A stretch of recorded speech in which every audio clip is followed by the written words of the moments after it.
My man.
All right, guys, we are live. Hey, guys, welcome back to the channel. Tonight on the Tundra Nation. Yes, I didn't screw it up that time. You fucking got it. The first time since we've started this. I think I nailed it the first time, but every time since then, I wanted to say Tundra Talk.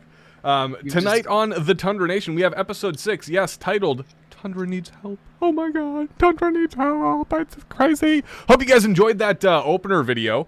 I'm sorry it's a little late. For those of you guys in the Discord, you guys have already seen that. For those of our Patreon members out there, you guys have already seen that as well. But that is how Tundra celebrates the 4th of July.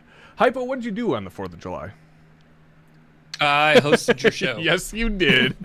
And thank you very much for that, sir. You are a champion amongst men. It was fun. And I'm sure you had a grand old time. Hypo, say hello to the chat tonight. I've got to fix a lighting issue here really, really quickly. Copy that. Hello to the chat tonight. I've got to fix... Wait, no, that's not what I'm supposed to say. Just a little bit of an angle change is all we needed there. Let me get the chat back up. Shall we, Hypoluxia, shall we go through a bit of a roll call this fine, fine evening? I think we should. It's all right. Probably necessary. Who do you think? Who do you think? Number one first. Number one first. I'm going to have to say Dr. Catmilk. Ah, he breaks the streak by only one. Catmilk, number 2. Sarge, 930, saying... Sarge, 930. Hello there, General Kenobi.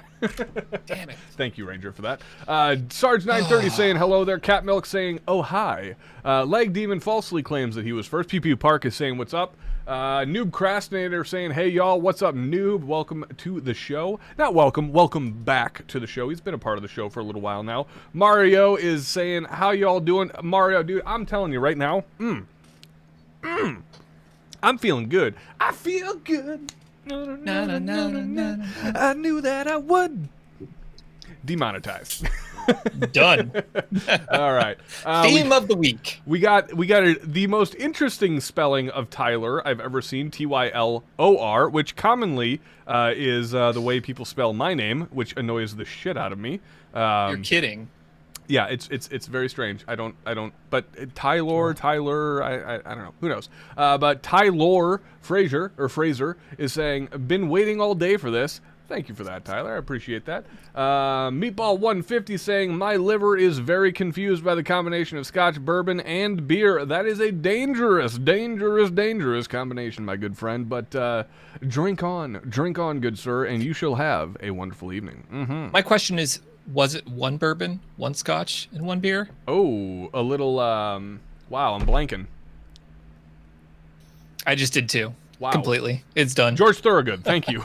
There we go. Jesus. Woo! I almost embarrassed myself there. Carnage is in the house. He says, this segment of Tundra Tactical is brought to you by Carnage Cares. Carnage Cares. If you're asking yourself if Carnage cares, he probably does not. Mm-hmm. That is the truth. Who else we got? Jake S. saying, Baba Booey Shaka Khan. Baba Booey Shaka Khan. Great reference.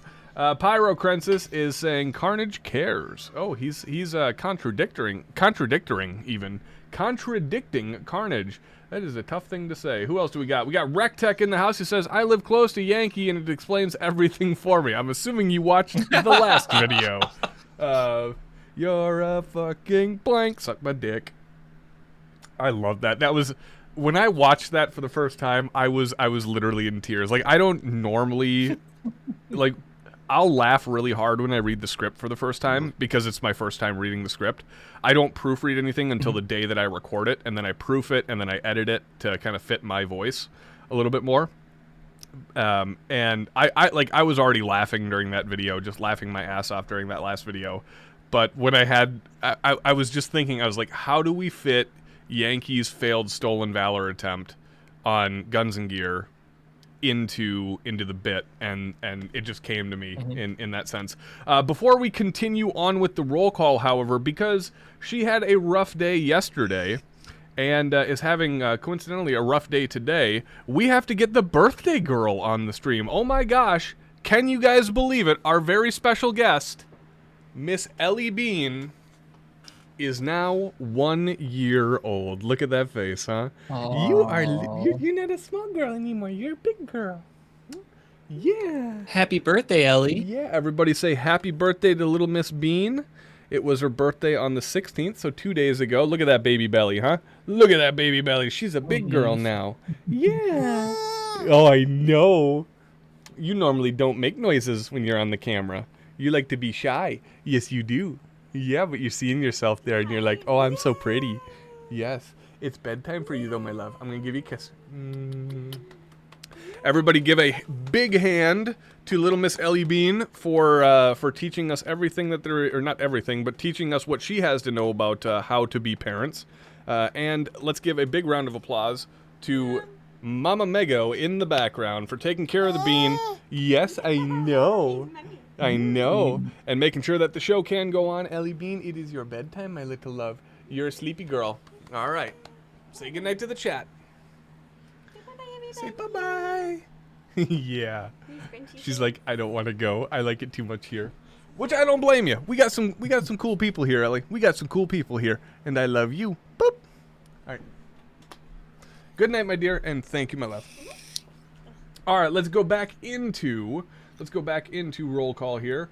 Dickie B saying, we didn't die. And I'm assuming that means to your range day today with our good friend Cap. Alpha Zombie Elite is in the house as well. He's saying, just watch the woodpecker try to hammer into a rock for 5 straight minutes. That's basically a metaphor for the channel. It kind of is, though. It kind of is. Like, I was going to try to find a way to spin that back on, like, Yankee or, like, Nut and Fancy or something. No, but it is absolutely us. It is absolutely us. Who else do we got? We got Empty-Headed Gamer saying, went to the range today, and they were limiting 9mm to 150 round box per customer per day. And all they even had was frangible training ammo. This is just getting silly now. You know, honestly, that could be kind of like a sideline hot take if we have time tonight, talking about why the ammo shortage is happening, or at least our take on it. That's a pretty big thing. Could be a sideline hot take tonight. We've got kind of an interesting one for you guys tonight. So if we run through that somewhat quickly, we can take that. If not, and we tend to digress into or devolve on the tangent line that we normally like to go down, then maybe not. Who knows? JBox702, one of our new Patreon members. JBox, thank you very much, man. I saw that the other day and very much appreciate it, sir. He's saying, what is it? He's saying, let the show commence. Let the boy watch. that's the version I'm reading it in. Mario, of course, trolling the shit out of me, saying, the song sucks, but cool start. Thanks, Mario. I like that song, okay? Okay, there's nothing wrong with that song. Who else do we got? We got Flying Wolf in here. Of course, Richard Olson is hanging out. Gotwood Joe is here. Saying happy birthday to the Bean. Everyone's saying happy birthday. Yes, thank you very much. Make sure Davey J is saying all hail the Tie Lord. Okay, please don't put me that high up on the pedestal, because it might go to my head. I've already got a big enough one as it is. Oh, you know what? One of the other things I could talk about tonight, if we run out of stuff to talk about, is all the shit I bought this week. I bought a lot of shit this week to get the channel prepped and set up for some new content, courtesy of some of our generous fans, putting the money that's been donated here to good work. The Milspec guy is saying, at Hypoluxia, miss you, dog. Oh, what a guy. I know he hates me, but he loves, I missed you loves too, you. bud. Oh, yeah. Miss you too, Eric. And, yeah, that about wraps it up. We got Brian here, of course. Who else? Making sure that I didn't miss too many people. If I didn't get you, I apologize. Stick around long enough in enough streams, and you definitely will get your shout-outs. Moving on into housekeeping. Wow, thank you very much. Holy cow. We got a couple of big ones tonight. The title of this episode is Tundra Needs Some Help. So if you guys would like to help us out in any way, shape, or form, we have a couple of different options for you to do so. The easiest one, the absolute easiest one, it is free of charge. It does not cost you a dime. You do not have to necessarily give anything back, I guess, if you don't want to, although it is fun, is to follow the link in the description below to our Discord server, which I am super happy to announce is now above 1,000 members. Holy cow.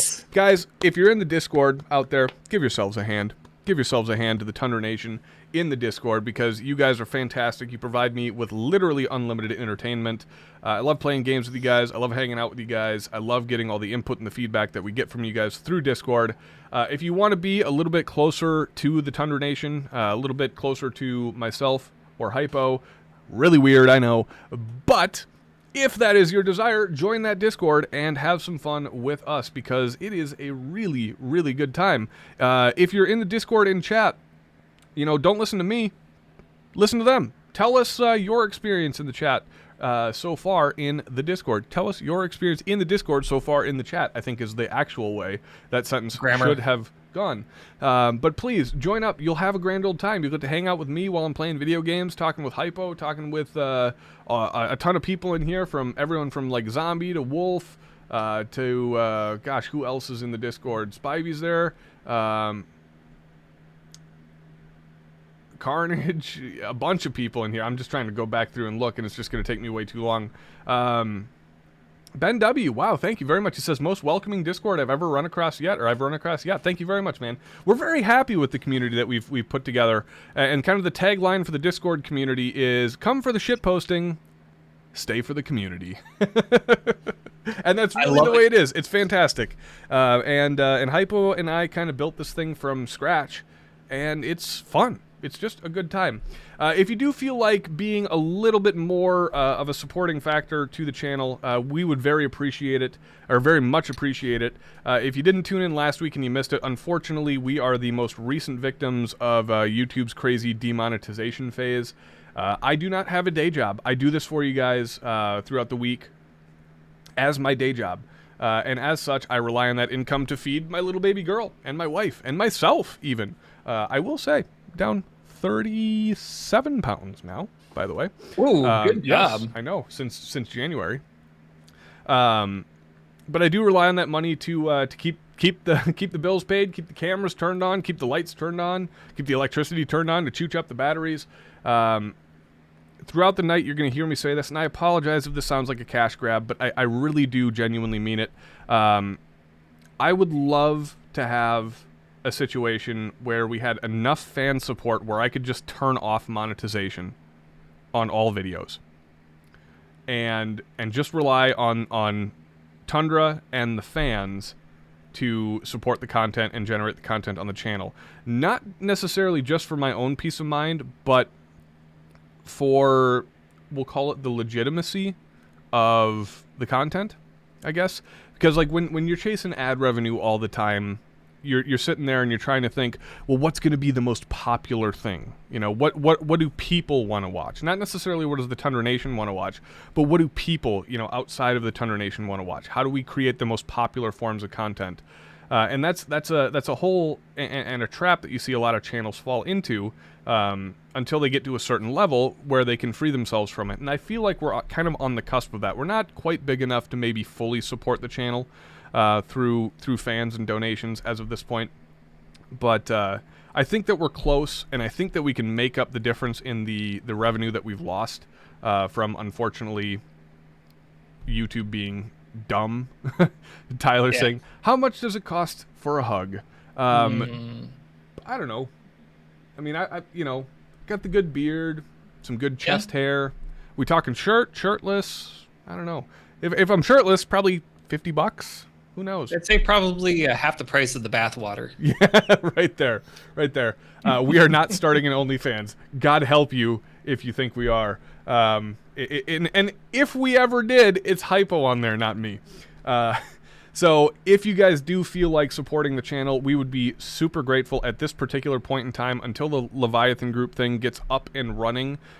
Just for the interim, we would be super grateful if we got, you know, maybe 3 or 4 new Patreons tonight, or we had a couple of people donate some money via PayPal. And once again, the 2 ways that you can do that, Patreon and PayPal, you can find us on Patreon at patreon.com/Tundra Tactical, or you can find us direct on PayPal and donate through that, which is our absolute preferred method, using the email address Tyler, Tyler, at tundratactical.com. And with that being said, Hypo, we do have a shout out or 2 to make.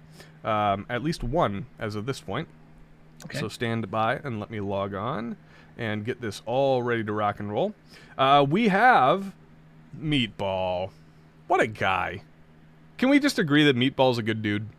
Well, yeah, he's been a good dude since he named himself. I mean, can we be seriously in agreement, like, throughout the nation that Meatball's a good dude? Because he just donated $111.11 to the channel through PayPal. Thank you very, very, very much, Mr. Meatball. And we just got the Dickie B donation of 50 bones even from Mr. Dickie B. You are a champion amongst men, Mr. Dickie B. Thank you very much. If you guys would like to follow their great example, I might add, if you'd like to follow their great example, once again, you can find me on PayPal at using the email address Tyler at tundratactical.com. That's Tyler at tundratactical.com. Or joining up on our Patreon account using the email address, not Tyler at tundratactical.com, but patreon.com/tundratactical. It's tough sometimes to read all those similar links out. To do it while drunk and trying to remain coherent. And that right there, I think, you know, that's a skill. I think that's a skill. Like, I screw a lot of shit up on this thing.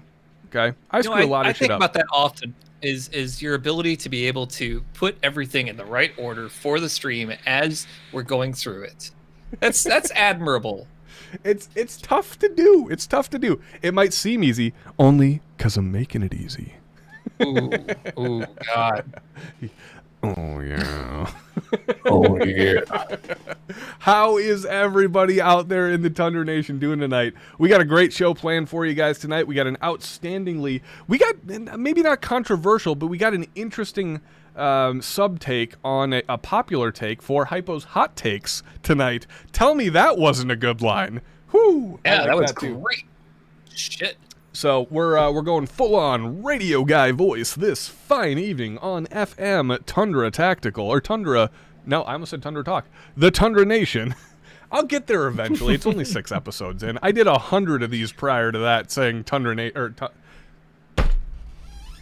Fuck's sake. Focus. Focus, you fuck. Focus, you fuck. Oh my gosh, yeah, great Tune in show to 69.9 Tundra Talk. Richard has absolutely already found us out. He says, great show planned. Yeah, we don't. We just wing this shit. We generally outline the entire thing. And that is why you come to tune in every Saturday night at 9 p.m. Central, because it's a fucking train wreck and we have a damn good time. You know what I forgot to do? Party on, Garth. Party on, Wayne. Outstanding. Tundra Nation, we hope you guys are having a great weekend so far. Let's dive right into the show. Unless I've forgotten anything. Did I forget anything? I don't think I forgot anything. I think that might be the first. That you know what? Outside of episode number 1, which went off close to without a hitch, I think that might be the best first 20 minutes of a show we've ever had. On the new channel, at least. Yeah. Like, normally it is catastrophically Yeah, plagued with issues and technical difficulties, and this one kind of went off without a hitch. You mentioned it. I jinx it. It's like saying Macbeth. Yeah, right? So, yeah, let's dive right into the show here, 21 minutes in, with Hypo's Hot Takes. And if you guys are unfamiliar, if this is your first time tuning in, first of all, use the tag at Tundra Tactical and let me know that it's your first time. I will do my very, very best to give you a shout out and make sure that you feel welcome. Same thing with Hypo if I miss it. If you guys are... What's that? If you guys are unfamiliar with Hypo's Hot Takes, it is the segment of the show where Hypo poses the question to myself and, by extension, the rest of the Tundra Nation. And we sit there and kind of discuss an answer. And we got a doozy for you guys this evening that is relatable to, we'll call it just the popular meme going around there these days. I'm sure you can see where this is going. Hypo, take it away. All right, so Ken and Karen. Currently, they are going against the legal system for what has transpired. And for anybody who doesn't know, it's a couple from St. Louis who defended their property with firearms against protesters, and now they're in court. Yes. So my first question to the nation is, you know, in chat, I'm pretty sure I can figure out where you guys are all going to go with this, because I think we all think alike. But hey, on the off chance that there is something or somebody that thinks differently than us, great. Two thumbs up, not one thumb up, 2 thumbs up. You're allowed to say that here. We're not going to hang you out to dry for it. Brian, it is not your first show. I've seen that name before. What do you guys think of the whole Ken and Karen situation, number 1, before we dive into the deeper issue that I'd like to discuss? That relates to the recent events that have transpired around them. Tell us your opinion. You know, were they right? Were they wrong? Were they within their rights? Were they without their rights? Or not without their rights, but like kind of walking a line maybe. I don't think that anybody can really argue that they were breaking a law, necessarily. I'm not a Missourian? Missourite? Someone from Missouri? You're not miserable. Or that. Yes. I'm doing great tonight, man. If you can't tell from my voice, I'm having a fantastic evening. I spent the whole day playing video games at the Tundra Nation, and it was just a supremely fun time. So, yeah, I'm not miserable. Therefore, I'm not from Missouri. And I don't know their laws in relation to self-defense. If we got any miserable people out there, meaning people from Missouri, please chime in and let us know what the use of force laws are out there. That'd be greatly appreciated in this conversation. But we wanted to kind of dive in a little deeper and talk about something much, much more specific. Hypo, my test for you is, do you remember what that was? I do. Oh, I do remember. I actually have the article here too. Would you care to pose the question to the chat and read the article, or read the part of the article that kind of spawned that question? Read the part of the article first, and then and then spawn the question. So, like it's a video game, I'm gonna spawn the question. Spawn the type in question. the command. And pose the question. Yeah. Yeah, that as well. So the quote in particular says, "Make no mistake, the circuit attorney's office, see, this is poorly written. Yes, I it just is. noticed that. The circuit attorney's office will not tolerate the use of force against those exercising the First Amendment rights, and will use full power of Missouri law to hold people accountable." So your question was in relation to your First Amendment if you're breaking the law. Yeah, so where does the dividing line happen? If I break into your house in the middle of the night, or let's not even go that far. I break onto your property. Okay, it's a gated community. I breach the property line. It doesn't matter.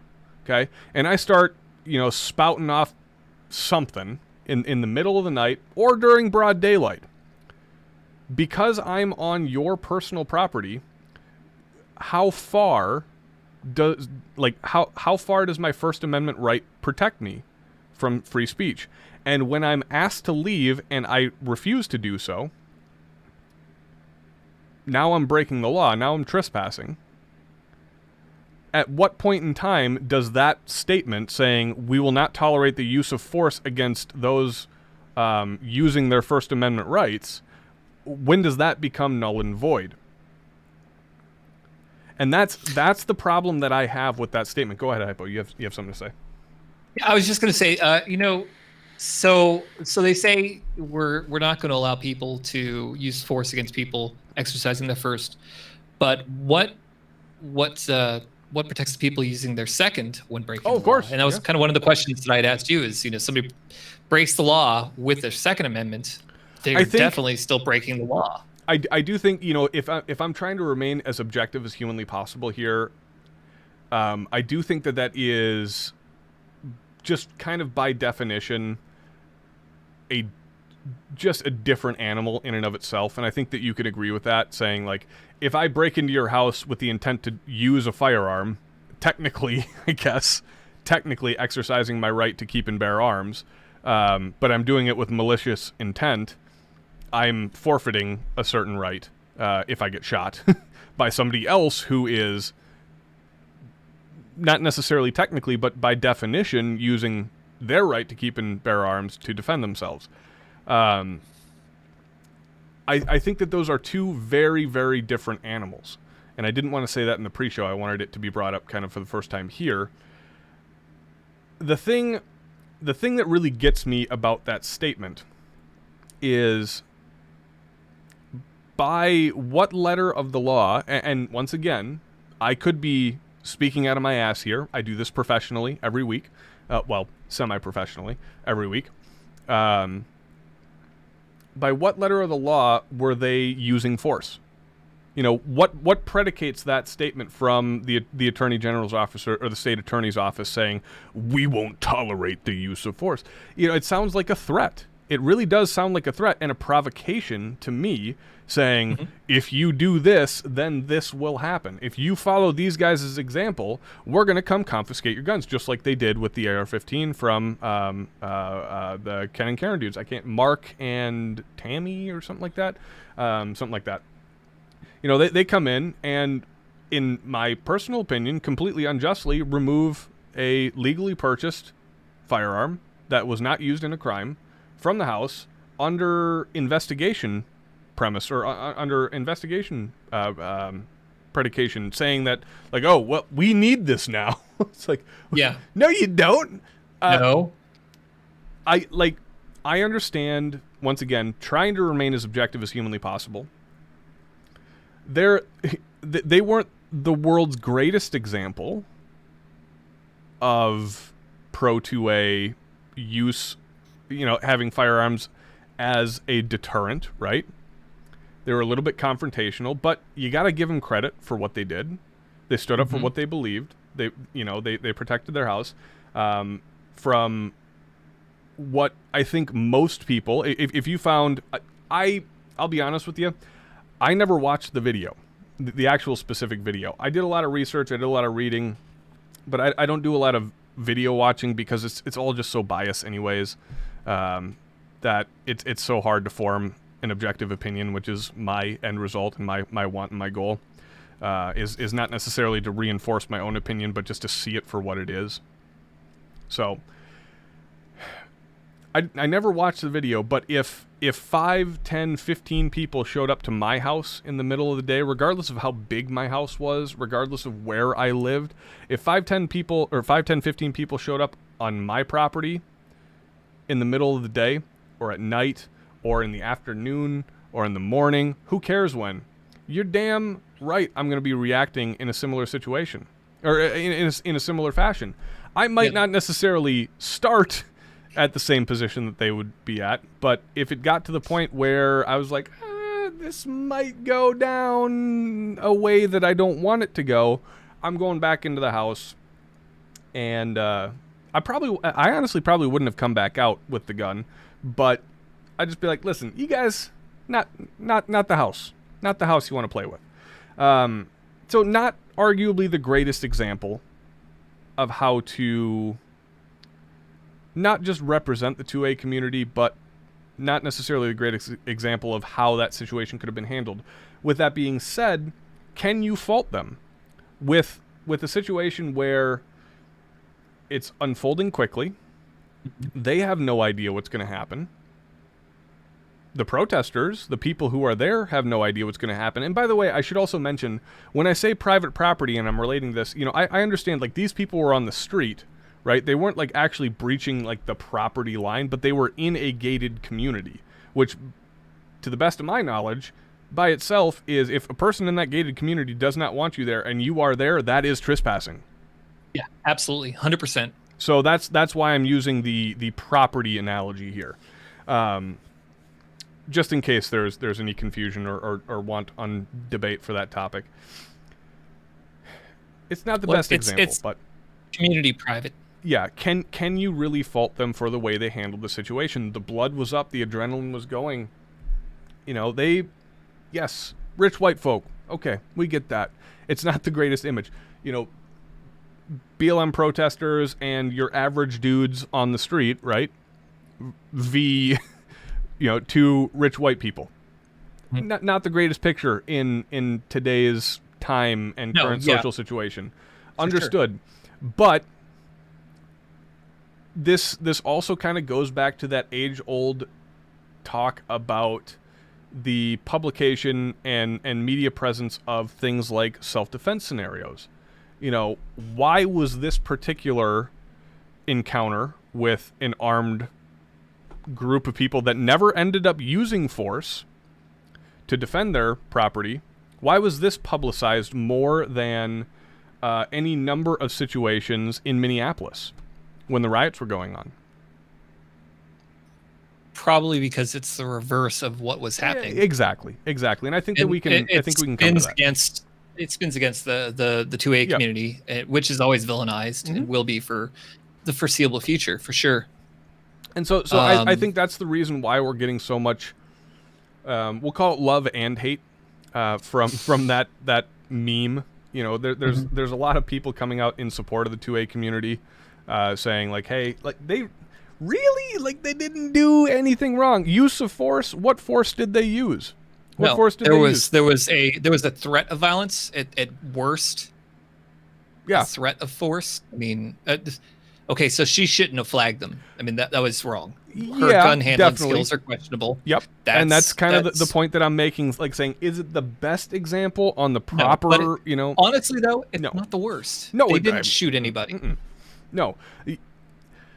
We're not going down this rabbit hole, but we talked about it many, many times. What happens in those situations is so hard to, like how to predict how you're going to react. It's so hard.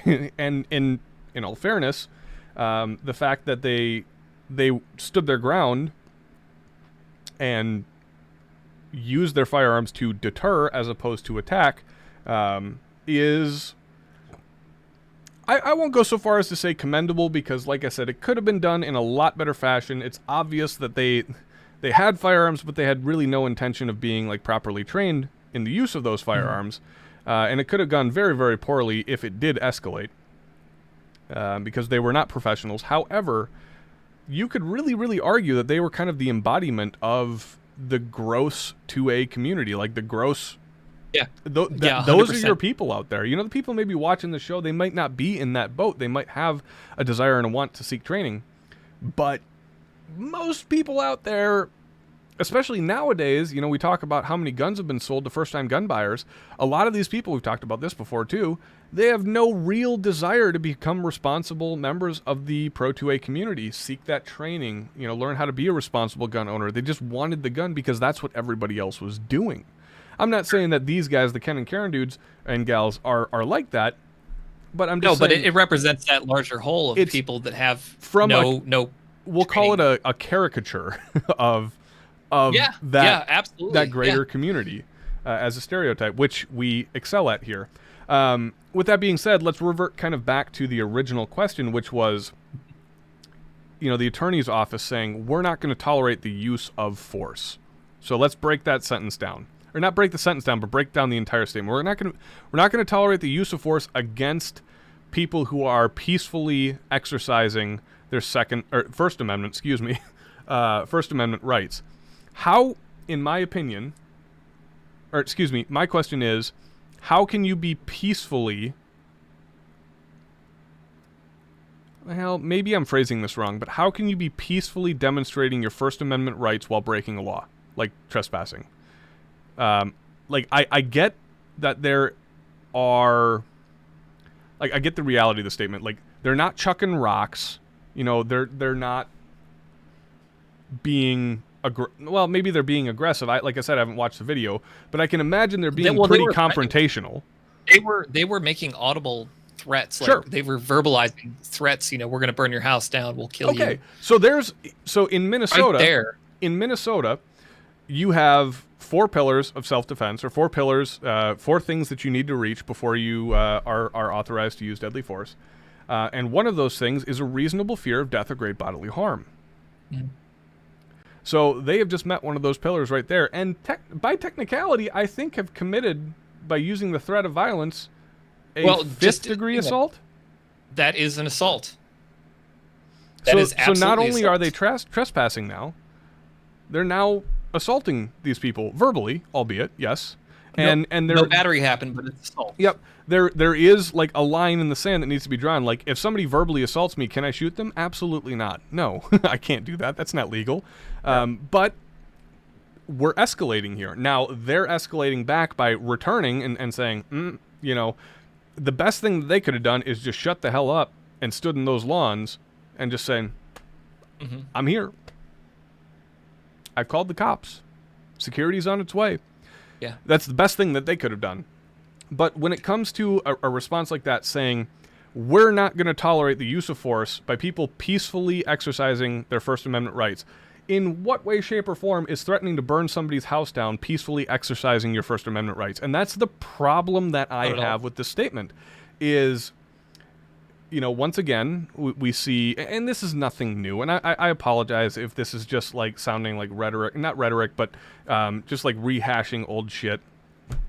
Like, how many times have we seen this before? Just the spin, the take, depending on what view you have, whether you live right of the fence, left of the fence, up of the fence, down of the fence, impaling your asshole in the middle of the fence like I do. Just like, what? Did I say that out loud? It's okay. I'm just imagining like one of those like rail cars or like old model trains that gets off just a bit and hits the wheel on the track. Right. Yeah, that's me. Like in what world, if you look at things objectively, hopefully, and I hope that I hope I'm coming off as objective. I don't have all the information. I'm just trying to take and interpret the information that I have. Because I wasn't there. But from the information that I have, and all of the left versus right, the very partisan takes and views on this subject, whether it's pro-2A, anti-2A, pro-First Amendment, anti-First Amendment, what have you, okay? In what way does breaking onto private property, refusing to leave, and threatening violence constitute a peaceful representation of your First Amendment rights? In what way? In how can we even say that? How can anybody in a political office say that? Now, I know the answer to my own question, because their career depends on it. Of course, I get that. I totally understand that. But as you all know, I'm not a terribly vocally political type of guy. And the reason for that, a lot of people don't know this, but the reason for that is I don't take a political stance on things necessarily like firearms or First Amendments or Second Amendments or Third Amendments or Fifth Amendments or 12th Amendments or what have you. And the reason for that is I want to be able to hear and learn from everybody. This might sound not like the Tundra Tactical that you know, but deep down inside, behind all the shit posting and behind all that stuff, how do you think we get all the content? We get people to talk to us. If they don't want to talk to us because they're fearful that we're just going to take a stance and completely demoralize them and own them, which we would. I mean, come on, let's be honest here. Yeah. I'm just kidding. Well, and that's not to say that we don't have a view or a staunch position on a lot of things. Of course. But if it's something that's so open to discussion, we want to hear all the angles from people, and we want to be able to have that discourse, so to speak. You know, the argument that I made, you know, when the Minneapolis riots were going on, Fit and Fire had me on a show. And one of the things that we talked about is why? Why was this all happening? I have the benefit and the luxury. Some of you might not consider this a benefit and luxury. I absolutely do. I have the benefit and luxury of having a very, not divided family, but just politically different-minded family. Very specifically, my sister. My sister is 100% on the opposite end of the political spectrum as I am. Not necessarily outlandishly so, by any means. She's actually one of the few people that I can have a reasonable discussion with about things like controversial subjects like immigration or firearms or things like that. And I really respect her opinion on a lot of that stuff because she gives me the perspective of the people that I'm trying to debate, and I get to learn something from it. And that to me is incredibly valuable because that strengthens my ability to argue and debate correctly, if I might add, my side of the argument. And so the things that I've learned from her or from other people in my close circle has been phenomenally educational for me to do. So I would encourage you people. What do you mean, you people? I would encourage you people. Okay, giant dad. You guys, I guess, to listen and check One it out. thing Richard Olson's saying that they're not bad reps for the 2A community because they are not 2A supporters. 2A community believes in training and proper handling. While I agree with you on that one, I do disagree because I think anybody who owns firearms for their self-defense and protection they're part of the 2A community. By proxy, they're part of the 2A community. Not even by proxy, by definition, by literal definition. By definition, and they represent them because those people obviously are they're out in the media a lot, but they were definitely, they're well-to-do. They're in the forefront of what people are going to look at when something happens. Let me craft an analogy here. Okay. It's like Velveeta analogy. Oh, I like it. Yeah, Velveeta. By the way, let's get a thumbs up for Velveeta cheese in chat. Come on, Velveeta Mac. Let's go. Big thumbs up. If I were to go out and buy, I don't know, let's just say something ridiculous, like, a hot hatch or like some Honda Civic or something. I throw an exhaust on it, I toss a turbo in it, and now I'm part of the car community. Right? Am I really, like, by definition, yes, I am. I'm feeling targeted. But am I really? Well, I used to own Civic. I had a Civic too. Yeah. So it's the same thing. Like, by definition, I see where Richard's coming from. Like, by definition, I do too. They are absolutely part of the 2A community because they have the essential one prerequisite. They own firearms. They're part of the Second Amendment community, whether they want to be or not. Now, what Richard's saying is, are they part of the people who are trying to advance their skill set inside, kind of we'll call them the elite of the not the Tundra Nation, of the Second Amendment community. Yeah. No, absolutely not. But they are one of us. They are one of us. For those wondering, I got a couple of messages on my phone already. Yes, this is the IV 88 88 88 88 88 shirt from a few years back. I'm super happy. That's a shirt I haven't seen in a long time. Because I can fit back into it now, finally. without making it look okay. like I've got a gigantic gut. I guess a lot of the times, like, we try to answer a question on Hypo's Hot Takes, and I guess I really don't have an answer to this. I think I know why, too, honestly. Because a lot of what had happened, what had happened was... You see what had happened was...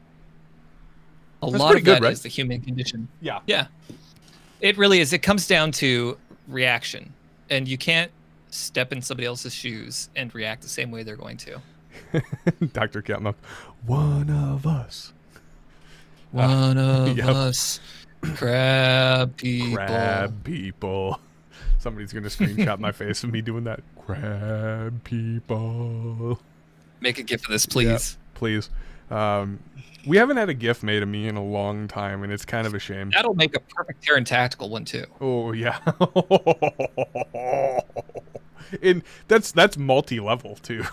That's multi-level, if you really think about it. Good night, ladies and gentlemen. Yep, exactly. Isn't this the reason you turn in? We go from talking about First and Second Amendment rights and the breach of those rights to crabs and Terran Tactical. That's right. Air titties. All right, so, like, I'm trying to close this thing out here. I don't want to, because, like, I could talk about this all night. We really could.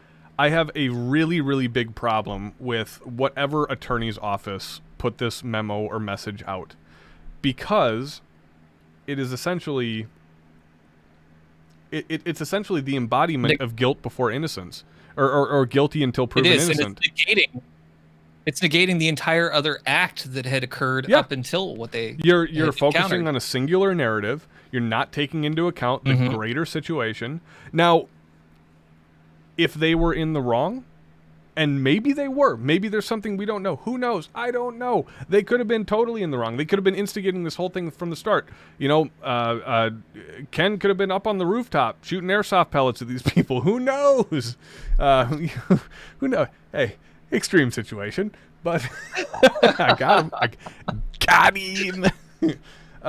Shit. But, who knows? We don't know the entire situation. What we do know is how people are reacting and the colors that they're showing. And in Missouri right now, they are showing a lot of signs of some very aggressive tyranny. And I don't use that word often. In fact, I think I've probably used that word probably 2 other times in the 106 episodes that we've done here. Because I think it is And one time was clapping tyranny cheeks. Yes. I think it's an overused term in our community. Anytime there's something that somebody doesn't agree with, tyranny! Throw that tea in the harbor, boys! Maybe Get not. the Aloha shirts! But in this particular case, there is some actual evidence of... Not some actual evidence, there is actual evidence. They're opening a criminal investigation on these people for not, to the best of my knowledge, legally speaking, breaking the law. There was no force used. There was a response to a threat of violence. When somebody threatens me, am I not allowed to defend myself, or am I not allowed to try to deter that? Yeah, thank you. Defer that threat. I'm gonna you go threaten them. Go over there. I defer to John, my neighbor. Am I not allowed to deter that threat? Not necessarily by escalating, but just by using not equal force, but deterrence. I guess I don't even know. Like, it's such a difficult thing to analyze when you really, really think about it. In my opinion, the best thing that they could have done, hindsight being 2020, of course, because in that situation, rewind the clock a month and a half when we're going through the riot of the freaking century here in Minneapolis. Mm-hmm. If people were to show up on my lawn, what would I have done? I don't know. Like, I honestly don't know. I think the best thing that I could have done and the thing that they could have done is not engage and protect. Be maybe not necessarily physically menacing, but present. Like, just... Where they faulted, I think, in my particular case, in my understanding of the situation, is their verbal engagement back to Yeah. the protesters. You really shouldn't do that. Because at that point in time, one of the other pillars of self-defense here in Minnesota is you have to be an unwilling participant. So if you start to engage and escalate, you are no longer an unwilling participant in that particular act. You are escalating the situation. So just based on if that had happened to me or if that happened to somebody here in Minneapolis, different story, I think. And that could, they could have a law like that in Missouri that I don't know about. I don't know. Dr. Catmilk says they're at the gates. Deploy the Volk. Yeah, I would Dude, agree. I'm telling you, yeah. So interesting story about the issues that we faced here in the Tundra HQ in Minneapolis. That's how I met Volk. I don't know if I ever mentioned this like live on the air or anything. Oh no. That's how I met Volk. So we were down. So the whole thing kind of kicked off on a Friday night. And it didn't really get bad until Saturday night. But that same Friday night was Eric's send-off party for his deployment. And we weren't missing that. Like, I was saying, ain't no fucking riots are going to prevent me from taking the guy who has wrote over 100 videos for the channel and giving him a proper send-off before his 12-month deployment to destination unknown. I almost OPSEC there. So myself, Bryce, Jake... a couple of other people end up showing up. Stand by. And we're all down there. And, constantly, like, the crummy thing was, we're all having a grand old time, shooting and having fun, but we're constantly checking our phones. Like, where's it at? Where's it at? Oh, shit, it's getting closer. It's getting closer. Oh, my God, it's getting closer, right? So we're all down there, and I'm talking to Jake, and I'm like, listen, dude, I had this thought last night.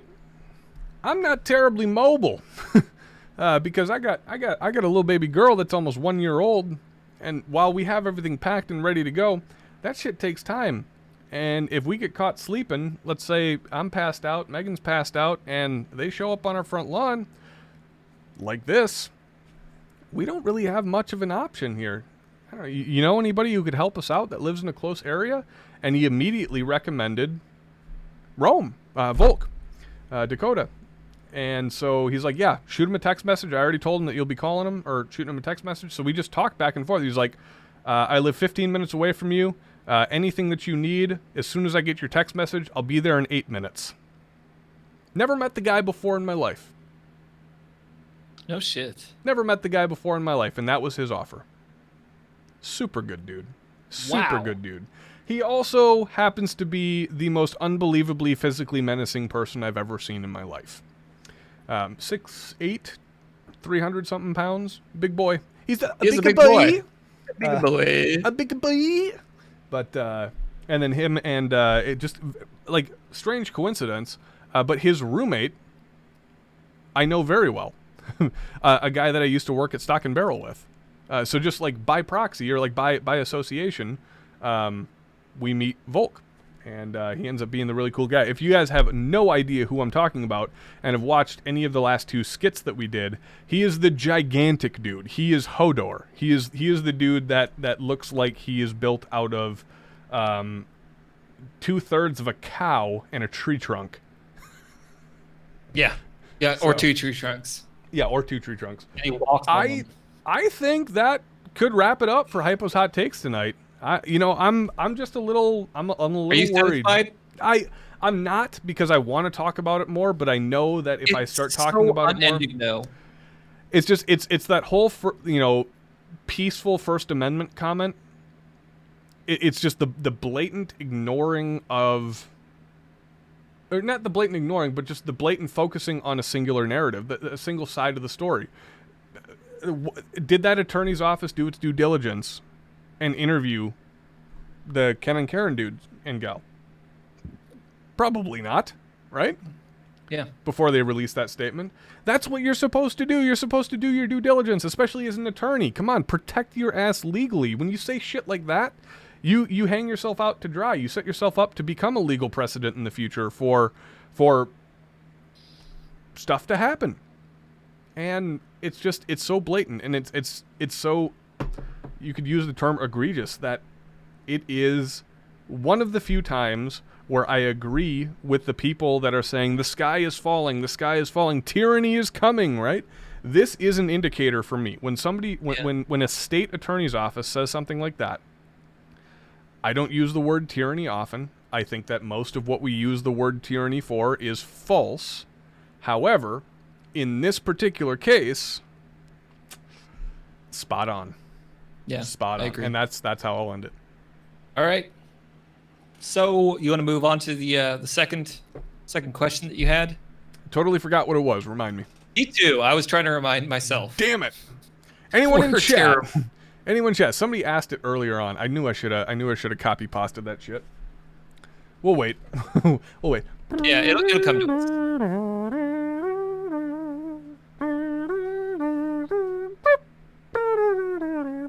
It's my mouth trumpet. Pretty good. That's decent. 8 out of 10. Solid. Yeah. Fine out of 10. 9 out of 10. Oh, 9mm ammo prices. Thank you. Thank you. Who got that? Who got that? Empty-headed gamer. Yes, empty-headed gamer. You are the official #1 in the Tundra Nation this fine evening. Let me do a quick phone check here. Oh, we got a couple of new Patreon members. Alpha Zombie. You go through that. I'm gonna grab another beer. Alpha Zombie just joined up on Patreon. Josh Coop just joined up on Patreon. Benjamin Wagner just joined up on Patreon. Outstanding, guys. Thank you very much for that outshowing of support. Showing out of support. Who knows? If you guys are unfamiliar of the reason, if you're just tuning in or have tuned in as of relative recent, the reason why this show is named the way it is unfortunately we've been the victims of YouTube's latest demonetization craze.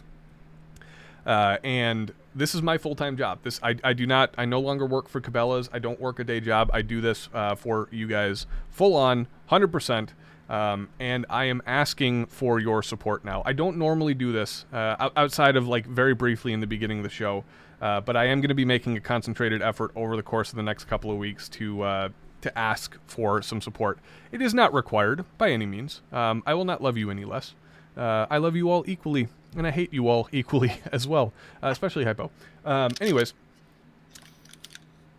what we would love to see from you guys is a little bit of help, for the content that we produced and the time and effort that we've put into this channel. Myself, Hypo, Bryce, Alex, Jake, the whole Tundra Nation crew. We poured our blood, sweat, and tears into this for many years now. And have only recently started to see some form of slight monetary success from it. And that is only by the quote-unquote good graces of YouTube and Google. And we would love to be able to distance ourselves from that and say, hey, you know what? This support actually, it doesn't come from people who want to take our guns away or want to censor our content. This support comes from our fans. This support comes from the people that want us to do what we want to do, not necessarily chase a metric, not necessarily chase an idea. They want to see us just be Tundra. And we can only do that with your guys' support. So if you guys feel like helping the channel out, what I would encourage you to do is go one of two ways. That is find us on Patreon at patreon.com/Tundra Tactical, or find us on direct to PayPal. You can donate direct to PayPal, which is our preferred method, using the email address Tyler, that's Tyler, at tundratactical.com. And that wasn't bad for a mid-roll ad, I think. Oh, good job. Nice and quick, nice and simple. Help us out, guys. We would really love to have it. It's what I use to feed my family, buy ammo, shoot guns, and make content for you guys. And that's the simple fact. Without your guys' support, this channel doesn't exist. And I am at the sole liberty of existence by Google. If they decide they no longer want us there, we're no longer there. And if we don't have that backup support from you guys, the channel dies. Maybe not dies, but it doesn't grow.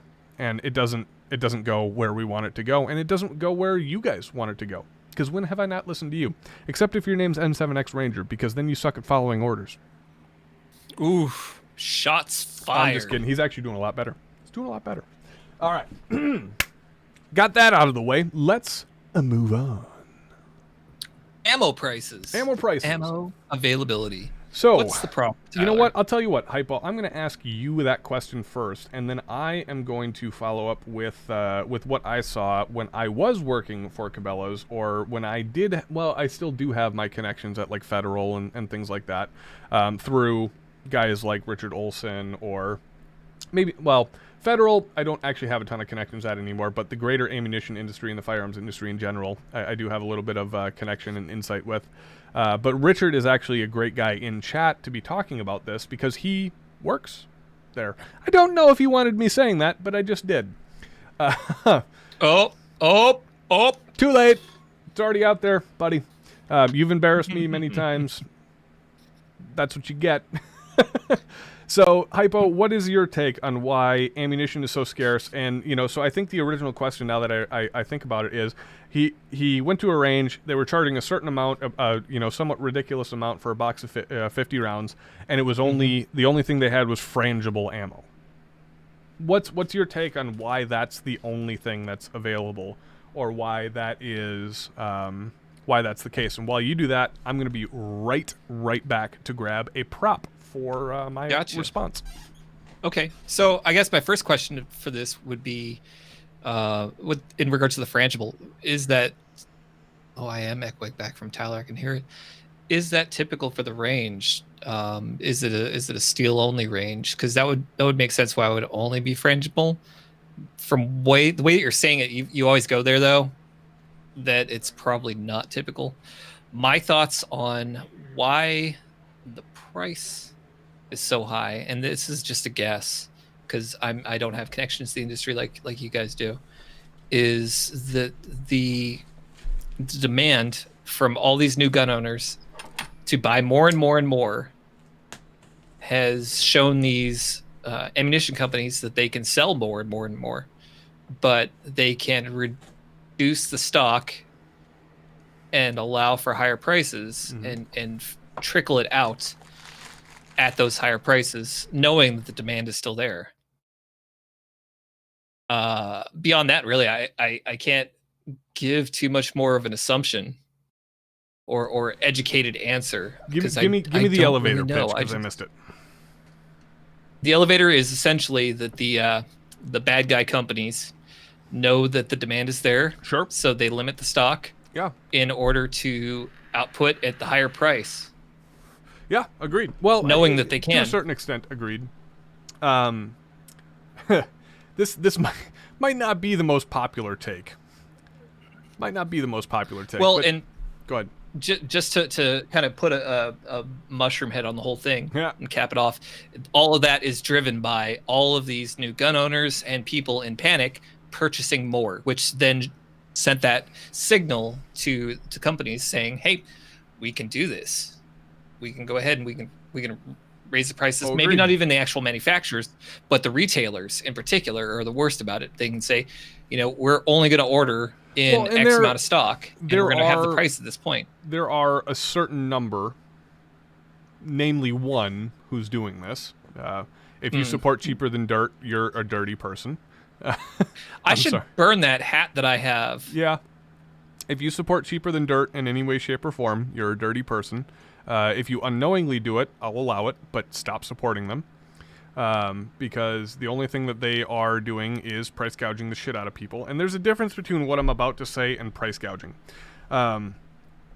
Is what we're not talking about right now the bare bones absolute definition of capitalism, the thing that we're so proud of? Absolutely. 100% supply and demand. So that's my devil's advocate. The elastic market demands. That's my devil's advocate statement here. My personal statement is on this. It's the nature of the beast. When demand goes up, like Hypo was saying, price goes up. It's the nature of the beast. We saw this in 2012. We saw it with every mass shooting. We saw it, or every like big major, mass publicized mass shooting. We've seen this with firearms. We've seen this with accessories. We've seen this with magazines. We've seen this most specifically with ammunition. We've seen this with Glocks. We've seen this with AR-15s. So number one, unless you're brand new to the industry, this should not come as a surprise to you. And this is a perfect example of why you should be prepared and why you should have not necessarily a bazillion rounds of ammunition, right? But enough to make you feel comfortable. You know, for me, that's a combat load of 5.56, 1,000 rounds of 9mm. Because that's roughly about what I'm willing to take with me in any particular situation. When we're talking specifically, not necessarily about price, but about availability of ammunition, I think that a lot of people have just given up looking for ammo because they're being constantly told one thing, and it's in fact not necessarily true. I have here right in front of me, not something that was sent to me by a company, but something that I purchased on my own, 1,000 rounds of 9mm, that I bought for, yes, a more expensive than average price, but not necessarily unreasonable price from Optics Planet. So the thing here is, by the way, we do have an affiliate code for Optics Planet. Use code Tundra Tactical, all caps, at checkout. Save yourself 5%. Like that little... I like that.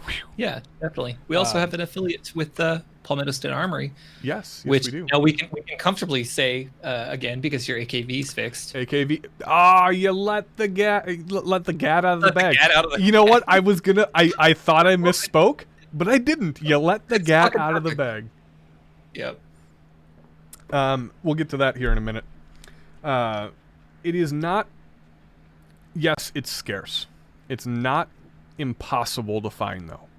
It's just like that AKV sitting in the background. If any of you guys want an AKV or tried to purchase an AKV or have purchased an AKV, you know what that process is like. You gotta hunt, you gotta find, you gotta search, you gotta camp, essentially. You gotta camp on their website and just buy. Yes, I got one. Or buy, damn. Buy, damn. And that goes on for about a week until you get one. So, I don't necessarily see the excuse of, oh, ammunition's too expensive or it's not available. Well, maybe the too expensive part to a certain extent. But, oh, ammunition's not available, so I'm just not going to shoot or I'm not going to buy any. I don't necessarily see that as an excuse not to train or not to practice and not to actively be seeking to better yourself as a firearms owner. Yep, right? Shot in the heart right there. Yeah. Could you say that I'm too Guilty. late? Oh. Yeah, he got it. Oh. Anyway. I love making you shake your head. I do. I really do. You don't understand my ability to insert the reference. Yeah, and then they just... They get me. Right to your forehead. Right in the head. The reference is in your forehead, Hypo. Yep. If somebody gets that reference... Apply directly to the forehead. Nope. It's a movie. If somebody gets the that reference, use the at Tundra Tactical and the movie name, and I will give you a crisp high five. And I will wait to see if anybody actually gets that. If any of my Tundra crew members are in here, I expect you to get this answer correct because it's obvious. I don't see it necessarily as an excuse to not train and not practice, not shoot, not actively be searching or seeking to replace ammunition that you have trained with or shot with. Nope, you are wrong, adventure capitalist. There is always... life finds a way. Ammo finds a way, right?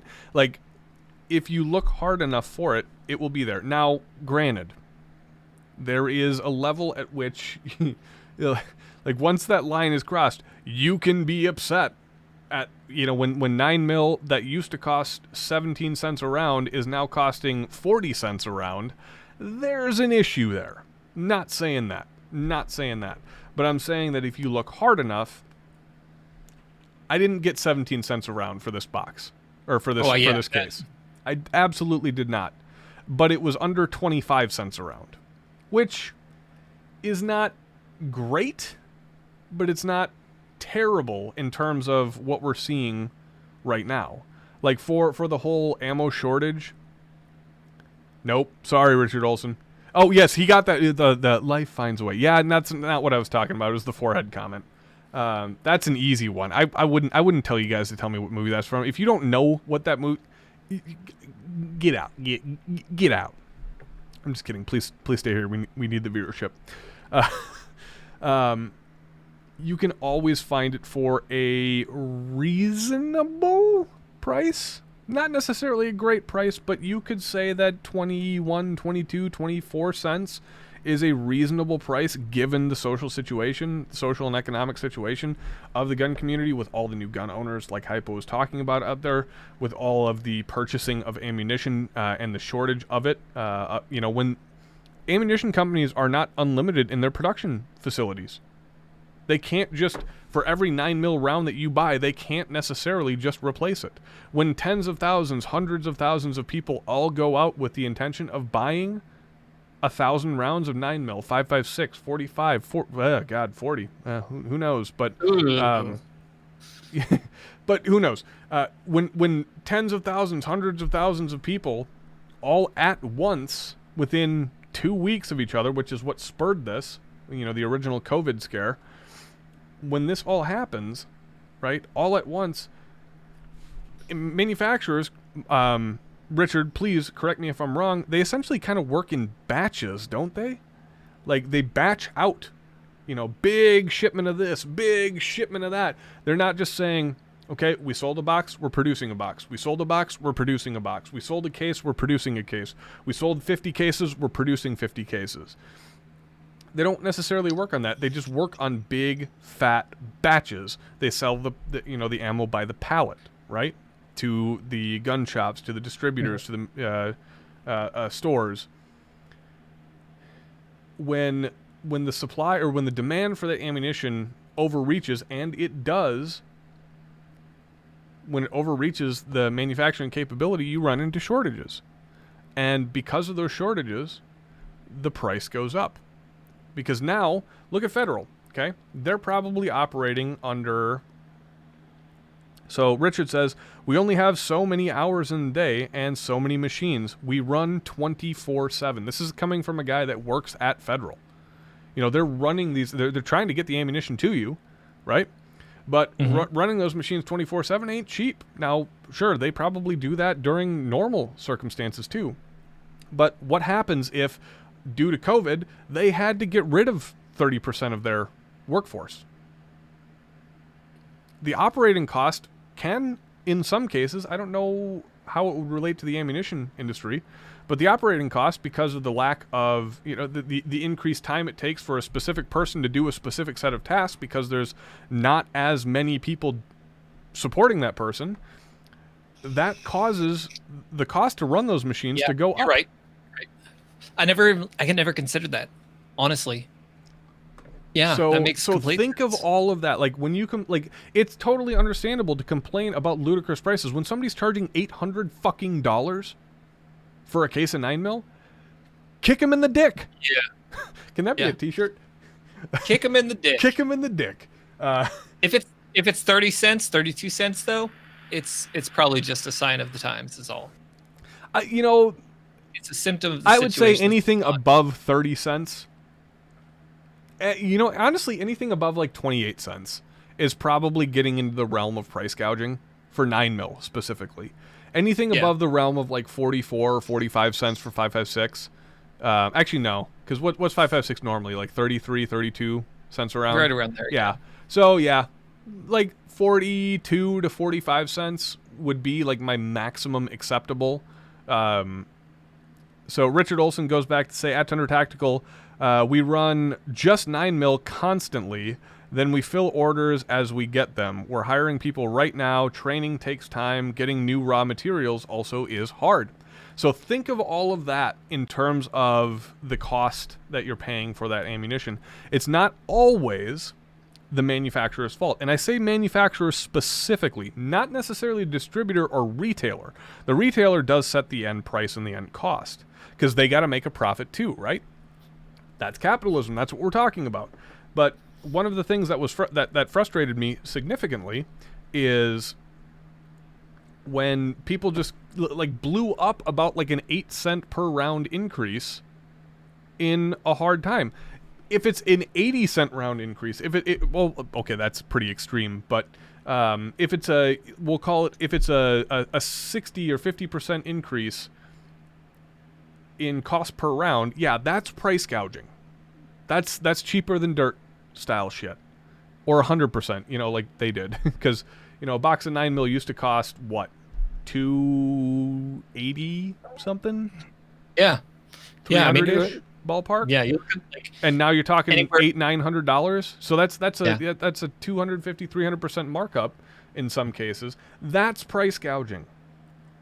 But companies trying to stay afloat with less workforce and greater demand is not necessarily price gouging. Support them and buy the ammunition when, obviously, the other side of this coin, when it's available and when you can find it. But understand what I'm trying to tell you. I guess the greater message here is it's not as impossible to find ammunition as people are telling you it is. You just have to be looking pretty diligently. You do have to do work. Whoa, I understand.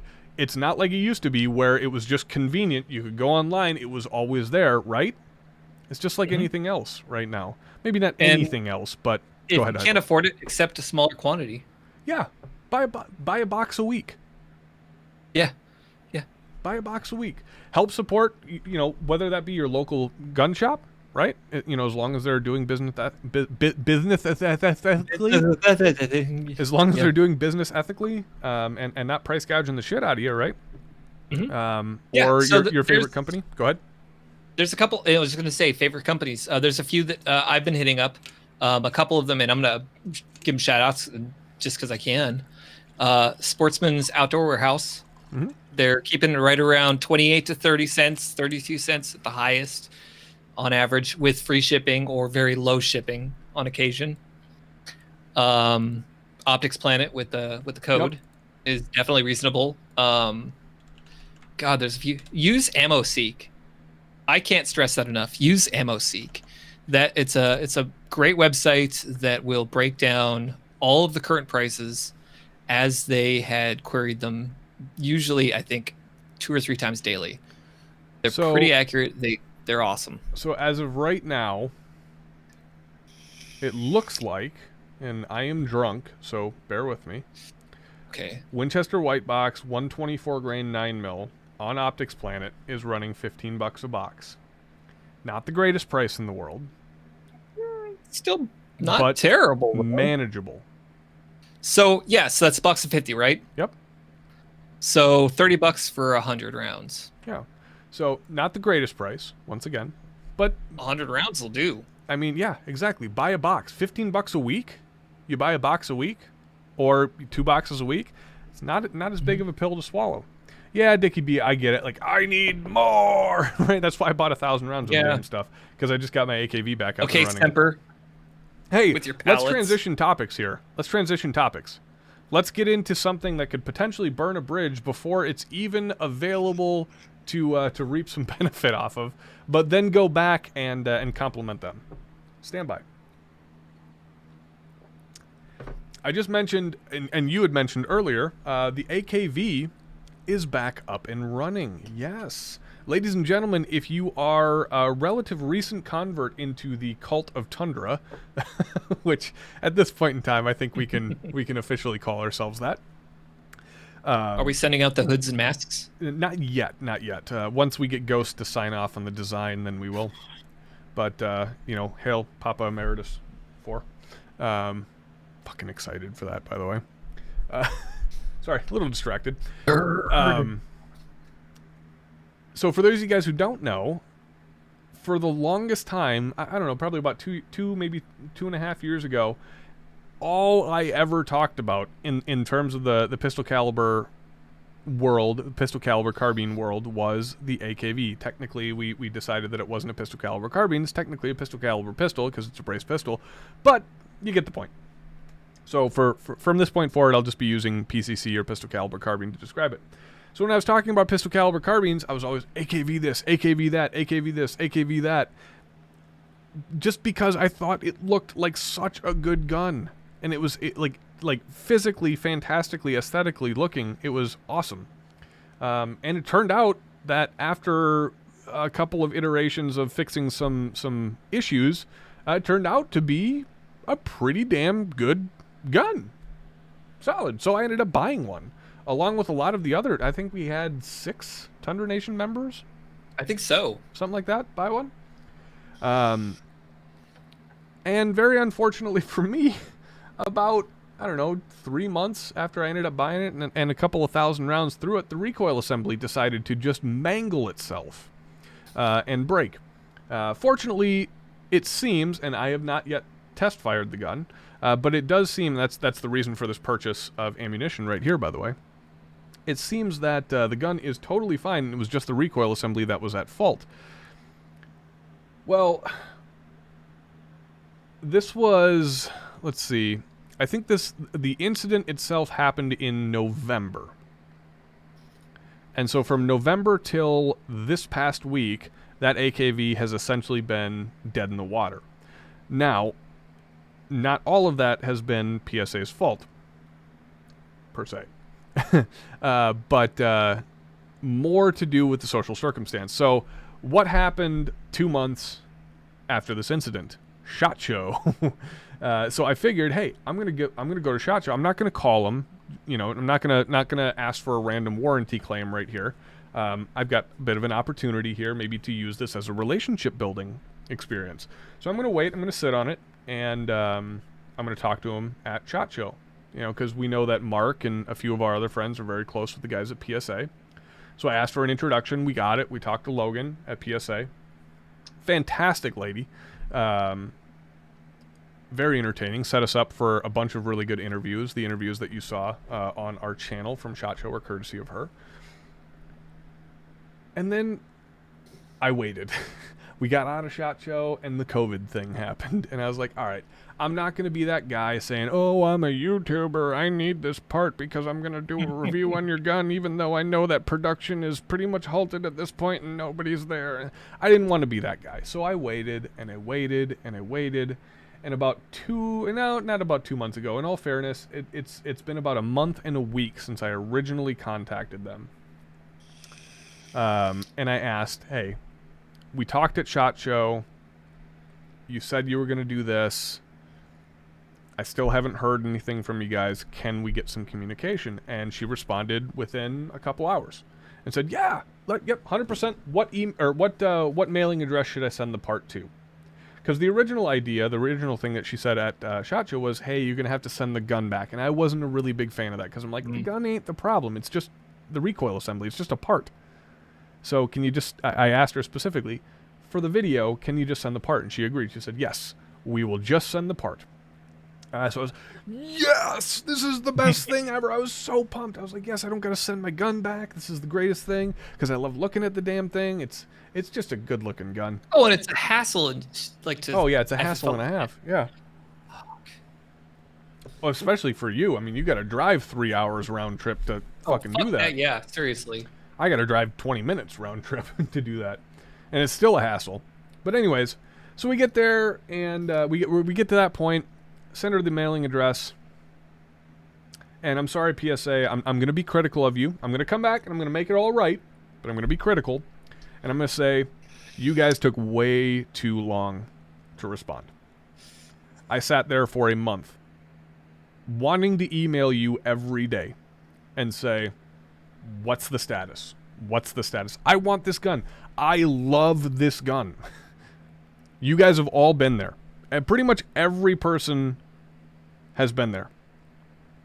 Where a gun that you love has broken, and you want that son of a bitch back up and running as quick as humanly possible, and you want to be on the person who your point of contact with is at that company saying, what's the time frame? What's the time frame? What's the time frame? I did my very best, and Hypo and I talked about this a lot, to restrain myself from doing that, even though I wanted to. So I only sent off one bonus email a month and a half, or like a month and a week and a half later, saying, what's the status? Guys, come on. Like, I'm not asking for special treatment because I'm a YouTuber here, but I really am trying to film a video on this gun. Like, this isn't just a thing to say, hey, I want you to send me this part ASAP. I'm really actually trying to do this, and I've had to skip 4 shoots now. 3 shoots. Well, actually, no, it was 4 shoots that we were planning on doing this or including this gun in, and unfortunately, we missed out on that because we didn't get any communication. So PSA, work on that with me next time. I will bring it all back by saying I'm fairly certain it was due to circumstances out of their control. Is how I will. That's how I'll word it, I guess. I would err with that side too, because my interactions with them have always been so favorable, especially with customer service and product return. That's the thing that really started to get under my skin. Is I was like, what's going on? Normally these guys are on point, and so I like at first, and towards the end, I was really taking it personally. I really was taking it personally. During the middle, I was thinking... You were irritated as shit I last week. was really irritated, yes. But during the middle, I was pretty rational about it. I was like, it's probably a COVID thing, or, hey, she's maybe sick, didn't check her email, what have you. I got a single point of contact. It's not like I'm blasting the entire company with an email. So, my official criticism is... regardless of the end result, it shouldn't take a month and a half to get back to somebody. When and if there is an extenuating circumstance, there still should be at least somebody. And I understand PSA is a big fucking company, right? You can't have one person responding to everybody's customer service emails. No. So this is me speaking as a consumer, and this is me doing a lot of the things that I shit on other people for doing, being needy. Okay, Karen. Yeah. And like being needy and being like wanting, but it's because they made such a damn cool gun. And that's how I'm going to bring this all back together is at the end of the day, I would rate my experience with PSA's customer service as a positive, as a great positive, because while I'm not going to go into the specifics of the circumstance because it just doesn't bear to be said publicly, it wasn't anything on their business end, it wasn't anything on my end, it was just due to a set of extenuating circumstances.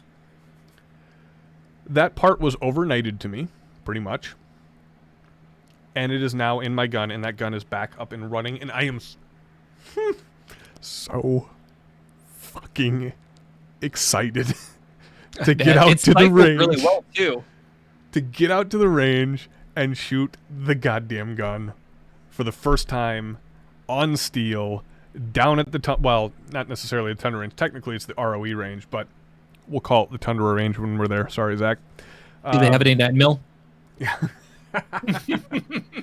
I am so goddamn excited to get that gun up and running. For the first time in November to now is how many months?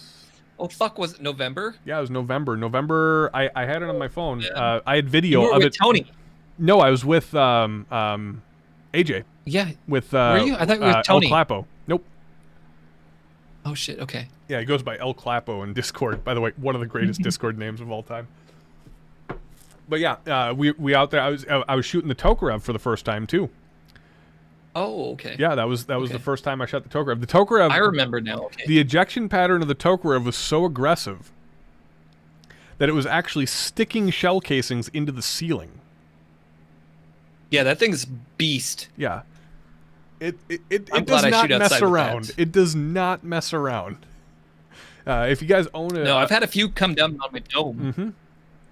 Yeah, if you guys own a Tokarev or have ever thought about owning a Tokarev and you decide to shoot it indoors, warn the people to the right of you that not only will they have shell casings raining down on them, but some of them may be sticking above their heads in the soft ceilings of the range. Holy shit! It has already been an hour and a half of us talking. I know. Like, what were we even talking about? I don't know. Ultimately, what I'm trying to say is thank you, PSA. I understand. Given the circumstances, given the situation, and given the time frame that it was all accomplished in, I was frustrated,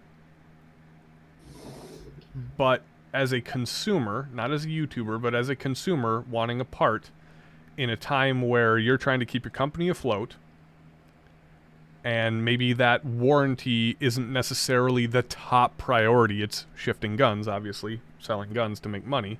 Obviously, got to keep your customers happy, but let's be honest here. It's probably not the literal top priority. I get it, and I understand it, and I appreciate the end result. The interim wasn't the greatest experience in my entire life, but because of the circumstance, I can understand that, and I do appreciate the end result. So PSA, thanks for helping me get my gun back up and running. Thank you very much, and I really, really cannot wait to do this video and put it up against some of the other fun PCCs that we have in our arsenal and see how she compares. All I gotta say is 2 words. Technically, maybe it's 3 words. No, I think it's 2 words. Is bumpfire 2 words or 1 word? We'll say 1. Bumpfire competition. Oh, I so want to put my AR 9mm against that. I can guarantee you an ALG triggered AKG will beat your will beat your AR. You saw the video.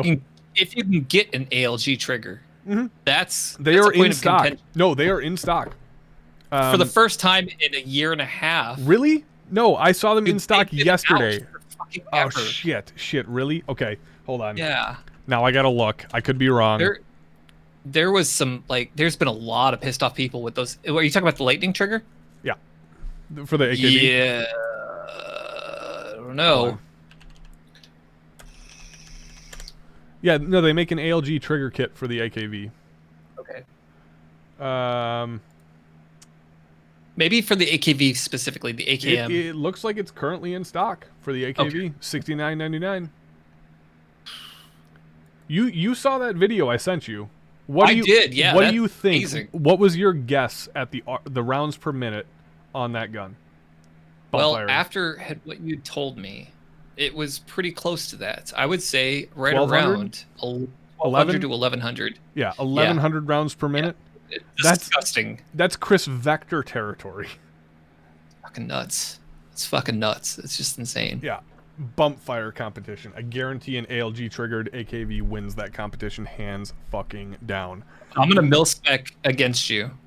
Oh, that is not fair. For you, not me. I will happily put money on that. All right, hey, how about we do this? Normally we don't go this long into just ranting and rambling, but I felt like we were kind of on a roll with that, and we were moving smoothly through topics, which is a rarity for us. We tend to divert a lot and kind of go down those rabbit holes on a singular topic for a long period of time. Let us transition into Ask Tundra Nation. Yes, Ask Tundra Nation, ladies and gentlemen. This segment of the show where you, the fans, get to ask your questions and get them answered live on the air by either myself and or Hypoluxia and the guest. You do have to be a member of the Discord to get your questions answered, generally speaking, live on the air here with myself, Hypoluxia, and or the guest. So please follow the link in the description below and post your question in the relevantly titled Discord channel, I believe is the technical term for that. I almost thought you were going to say the doobly-doo, and then I went way back in the YouTube days and thought about equals 3. Mm-hmm. That is way back in the days. Holy shit. Yeah. You almost made me choke. You know what? Speaking of choking on whiskey, can I just say this? This is going to be considered blasphemy to a lot of people out there, and maybe even to you. I just last night started watching the show Community. Dude, that's such a great fucking show. How did you wait till now? I think strategically. I knew I was going to like the show. But between then and now, there were a lot of other shows that I also knew I was going to like. Oh, true. And I waited till there was a drought of shows that I was because I have now a completed. show. Exactly. I've now completed all of the shows I'm going to like, so I always try to keep that one, like, 6-season show. You know, something that has a significant amount of episodes. Man. I try to keep that one 6-season show or that 10-season show in reserve for when there's just, like, wow, what do I watch now? Oh! And then I can go to that show. And Community was on my reserve list for that show, so I decided to start watching it last night. And I got to the point where Donald Glover's character does, I'm going to show you the Forrest Whitaker eye. Oh, God, yeah. Oh, I've got a good story about that, about Forrest Whitaker, but anyway. Don't die. You all right?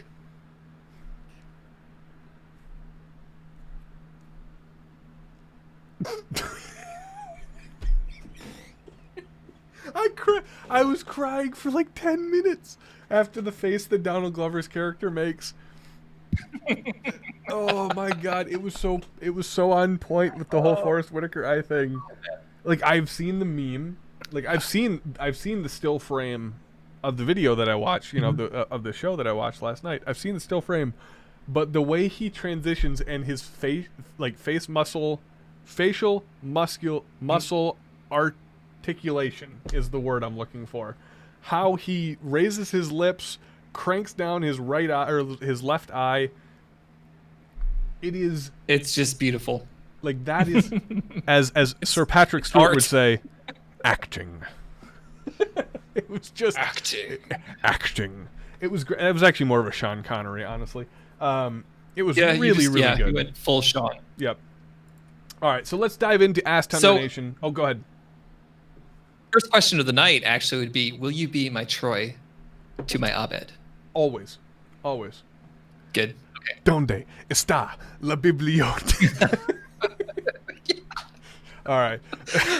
Okay, let me get into the Forrest Whitaker story real quick, real fast. So me and the network engineer go to Hollywood, and we stay at the W Hotel for a training course that we're doing there. It's a really fancy fucking place. It's right on the corner of Rodeo and Hollywood Boulevard. Really nice place. We're checking in. We're having a hard time because we're broke asses from Arizona, and they're going, okay, you need to put a credit card down for deposits. And we're like, no, the company was handling this. And as we're arguing with the hotel staff about this and getting phone calls made, I turn around, and what do I see is this crazy Forrest Whitaker eye. Actually, Forrest Whitaker and a beautiful woman standing fucking behind me, and they were pissed because we were holding the line up for check-in. You have never lived till you've had that face staring at you in disappointment. Oof. That's a big oof there. Which eye did you look at?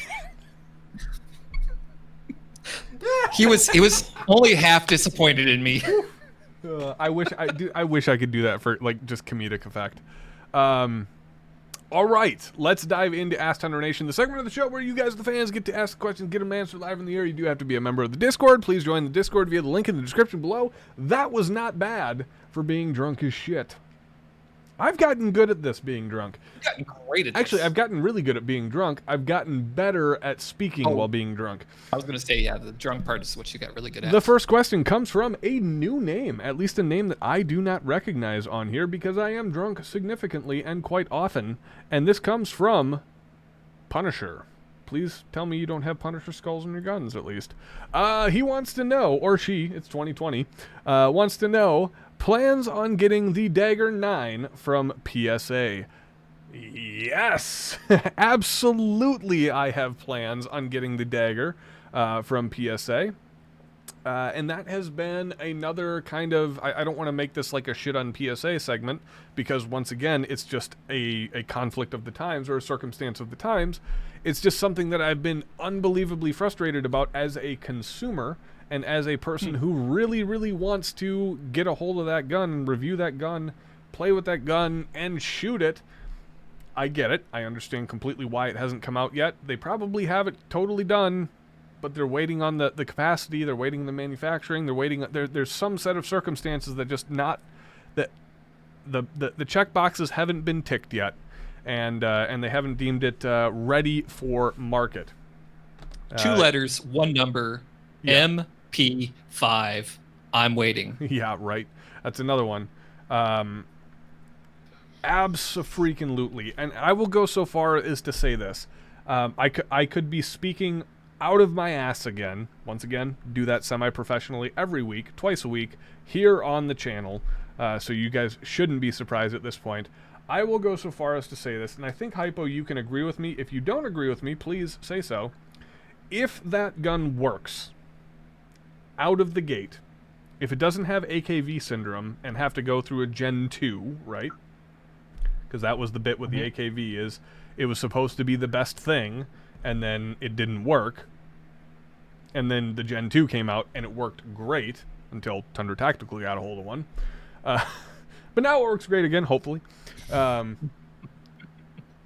If that gun works good out of the gate, if that gun is serviceable, not even excellent, but serviceable out of the gate, I will say that it will change the entire dynamic of the pistol industry. A $300 Glock 19. Essentially, yeah. A $300 Glock 19. A $400 suppressor ready, suppressor heights, and optics cut Glock 19. The bare minimum you can find that for a full completed gun, not necessarily like a P80 or something like that, but for a full completed gun, the bare minimum you can find that for is $7-ish for an MOS 19? I mean, even a Gen 5 P80s, you're paying more than a stock Glock. So $300 to $400 for either a stock gun or a suppressor ready, suppressor sights, and optics cut Glock 19? Because I want it just for the frame. Let's be honest here. Okay, PSA went very far in our video to say, well, it's not a Glock 19. Okay, we get why you're saying that, PSA, but it's a Glock 19. Okay. It's based off the patent of the Gen 3 Glock. It's compatible with all Glock Gen 3 parts, right? Which is all other P80s out there. If you guys are unfamiliar with that, how that works and why companies are able to do that, I believe it works out to be the Gen 3 patent became public. It became no longer an IP of Glock, or not IP. Well, would it be considered IP or physical property? I guess physical property. Anyways, property. It wasn't property of Glock anymore. They relinquished the license on the patent, and now people like L2D or P80 or Zev or whomever, you know, if you buy one of those dolled up fancy Glock 19s and you laugh at PSA for building a Gen 3 Glock, well, that's what you're buying. You're buying a Gen 3 Glock when you buy from Zev or from L2D or something like that. It's based off of the Gen 3 frame.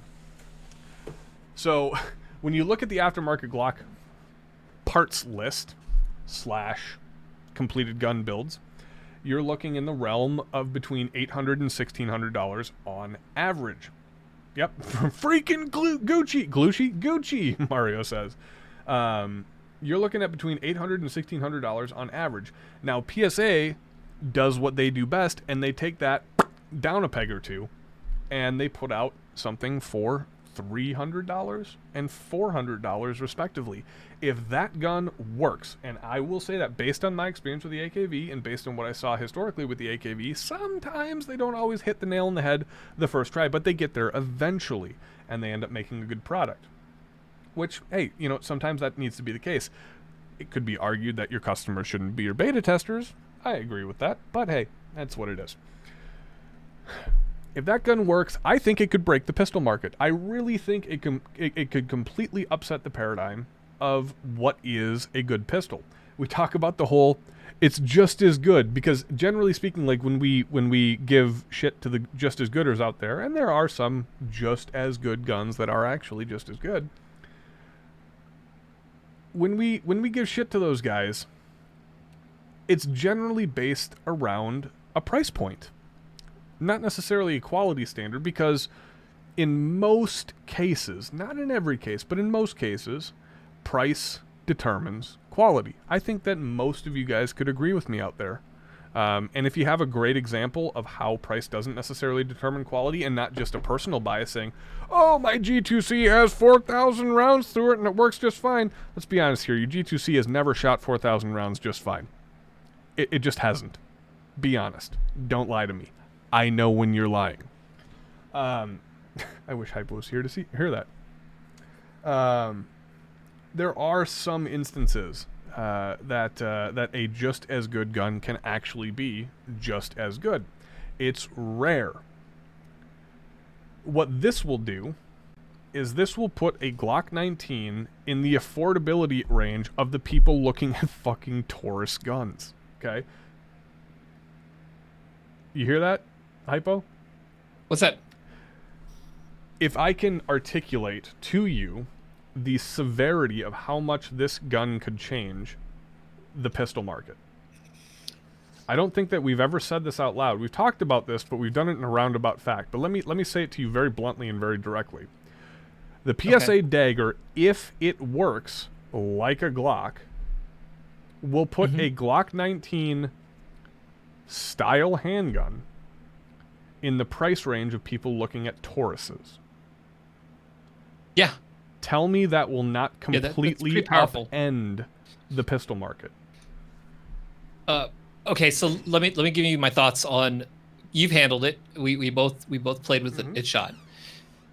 Beyond just the price point, beyond what it's putting into people's hands in terms of a Glock 19 style pistol, the slide articulation on it was to me comparable to a medium end CZ slide. Yeah, sure.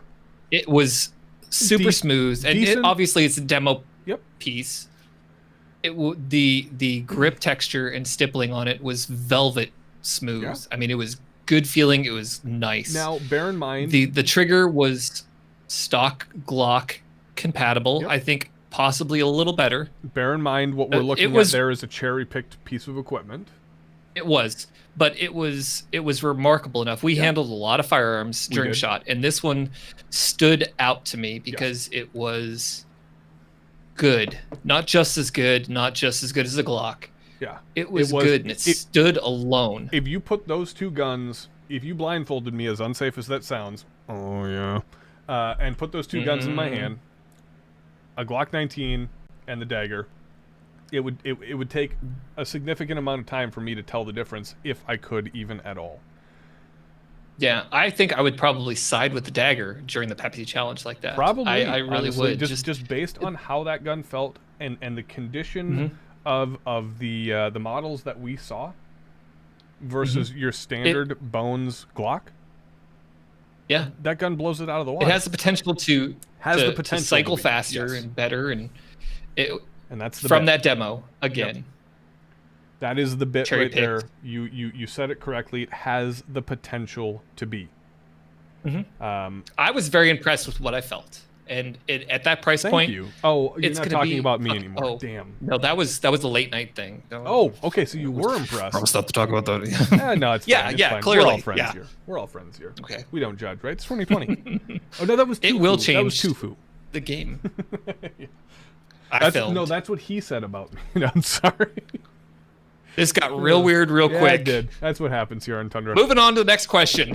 All right, next question. When cooking out... Oh, Hypo, I'll ask you this question first, and then I will follow up and answer with my heathen response. When cooking out, do you use wood, charcoal, or gas? Mario Mechanic Molina. Outstanding. I wish I could use charcoal. Unfortunately, the people who own the house have a gas grill. So needless to say, we do not do actually a lot of grilling because I don't like to grill on gas grills. Unless it's something like basic. Like if it's super basic, like a hot dog. Hot dogs? Yeah, like hot dogs or like basic burgers or something like that. Something that I'm not putting a lot of time or effort into. If I'm doing a brisket, if I'm doing ribs, if I'm doing a steak, if I'm doing something that could potentially, like if you took the time, be really, really good. By the way, shout out to Megan for her 4th of July ribs and my dinner tonight, the second iteration of those 4th of July ribs. My God, did she do a good job. She actually made those in a slow cooker, in a crock pot. cracked them up for 6.5 hours, and they were fall off the bone tender. And I remember thinking, Yeah, you put them down fast. Yeah, I remember thinking I might not ever grill ribs again. I'm catching flack for my charcoal. Really? Fuck. See. So let me defend myself real quick here. For those of you that don't know me as well as Tyler does, I'm lazy and basic. Charcoal goes on the grill, it lights on fire. Dude, charcoal you're actually acting surprised about my basic. No. See, I disagree. I think charcoal actually probably takes, wood definitely would take more work than charcoal. But charcoal actually takes a bit of work. Maybe not work, but just time. There's a reason I don't cook in this house, because lighter fluid go brrrt. Yeah, fair enough. Lighter fluid. Yeah, and my burgers all taste like lighter fluid. Yeah, right. All right, let's move on to the next question here. What's the dumbest myth you've heard about concealed carry? Oh, this is an easy one for me. Oh, man, where do we start? Do you have one, or you want me to go first? Go first. All right. I go, yeah. Carrying without one in the chamber is acceptable. It's not. That's definitely up there. I know that all of us here, or hopefully all of us here, if not, then you're entitled to your opinion, and I'm not going to make fun of you for having it, but in my personal opinion, it's just not correct. We've all heard this analogy, but for the benefit of maybe those who haven't, carrying without one in the chamber is the essential of saying, I'm going to put my seatbelt on during a crash. During a car crash. It's just not going to happen. And the reason that we don't think that it's going to happen, for those of you maybe who are listening that do carry, with one outside of the chamber, with one just not in the pipe, first of all, congratulations on finding a way to be comfortable carrying. Like, it's better to carry a gun than to not carry a gun, if you want to. What I would say is try to advance your skill set, knowledge, and comfort to the point where you can comfortably carry with a round in the chamber. And the reason for this is body mechanics. We've mentioned this guest many times, but we've had Mr. Todd Fossey on a couple of times here on the show, and he's just such a fantastic guest. But he has such an incredible take on how your body affects your ability to prosecute your use of your defensive firearm. And even in a perfect situation, it's difficult. Even in a perfect situation where you get a perfect grip on the holster, you get a perfect draw, you get a perfect sight picture as you press out, it's still difficult because of the amount of time that takes, the amount of stress that your body is under, the amount of variables that you have going on around you, and the dynamic of the situation. And if you take all of those things, man, that was a good explanation. Holy shit. If you take all of those things together, and then you add in the racking of a round and just the mental challenge of remembering not to just put the gun out there and pull the trigger, which is what you're going to do when you don't have a round in the chamber. You're going to forget. Unless you train meticulously. Like, I'm talking, we're not talking my buddy in the military. We're not talking my cop buddy. We're talking 100 reps a day in the morning and at night. 25, yeah, 35. I had an argument with one of my employees who would argue against that one in the chamber, saying, being former military from years ago, he's an old guy, but he said he would train with racking as he came out, as he broke. That's a great way to shoot yourself in the foot, in the leg. That's a good way to fucking knock your nuts off if you're and so that's honestly, it's another really great point. It seems on paper, for safety's sake alone, it seems like a good idea. I can't actually dispute that, because if you take out the practicality of carrying with a round in the chamber, and you take the comfort level of certain shooters into account, on paper, it seems like a good idea. But when you add... And PP Park just made a good point, too, in terms of new CCW carriers. And there's nothing wrong with that. It's not the most ideal way of carrying, but if you are a new concealed carrier, chances are you probably don't have one in there because you're not comfortable or competent enough yet. So, and just the point that I'm trying to make is when you add that second moving part, that second moving hand, instead of going just to the grip and pressing out, going to the top, potentially hitting your other hand, getting your finger in that trigger guard, there's a lot of moving parts that can cause that gun to go off unintentionally. And especially if we're talking about, like, it's a different story from here trying to rack it to here trying to rack it. If you're down here, you're trying to keep your eyes on the target so you know where your gun is going to go. You have no idea what's going on down here. What's happening right here? You have no idea. Yeah, you might miss it. You might nick that trigger and that round might go off right into your leg. Yep. Carry with around in the chamber, but practice and get yourself to the point. If you're not to that point yet and you decide to carry anyways, I'm not going to fault you for that. Carry. Do what makes you feel comfortable. But it's on you at that point. But at that point in time, don't fool yourself. Don't fool yourself into thinking that it's more effective. It's not more effective and it's not more safe. It's less safe. Where was I going with that? Oh yeah, myths. That was my myth about concealed carry. Myths. Is carrying without so I was one, thinking about one in the chamber or without. I was thinking about all the crazy shit I've heard. One of my favorites, and this will make you chuckle, is that Kydex holsters are too noisy. Leather's better. Who cares?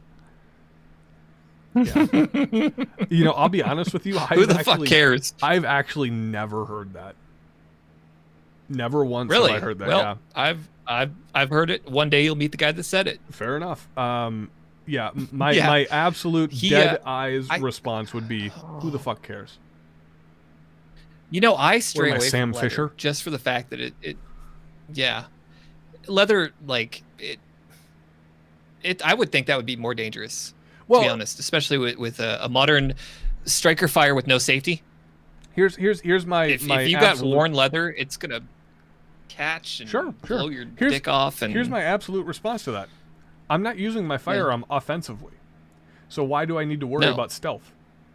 If my gun is out, not to mention, if you're clearing, they know the gun's out. Yeah, because it's going to be on them. If my gun is out, the sound of that gun being drawn is the literal least of anybody's concern, because, you know, we're both sound nerds, right? So we love sound. We love audio.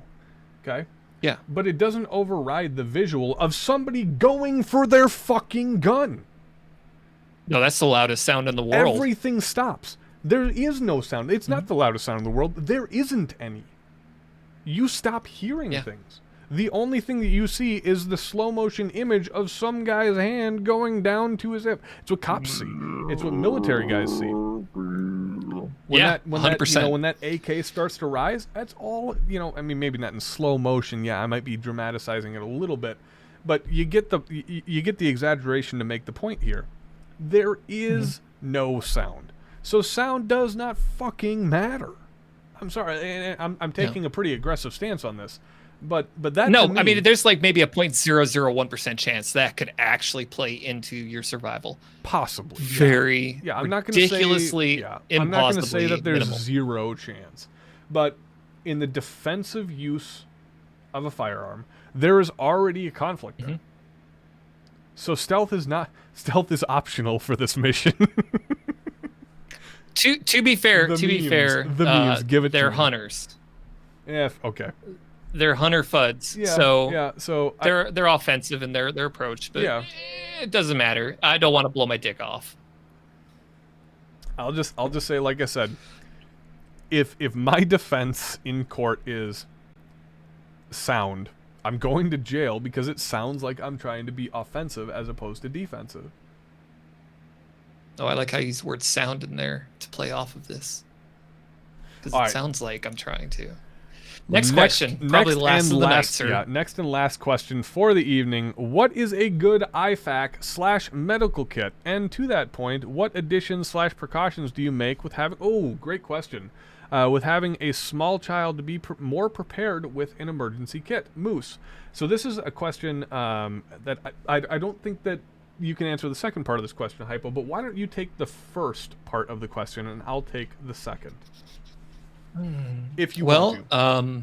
in terms of IFAC medical kits and brands or people that are responsible for those, Skinny Medic has a ton of good resources for these. Realistically, do research on what an IFAC needs to contain and put those together yourself. Yeah. Outside of those pre-packaged, pre-purchased. I've actually one of the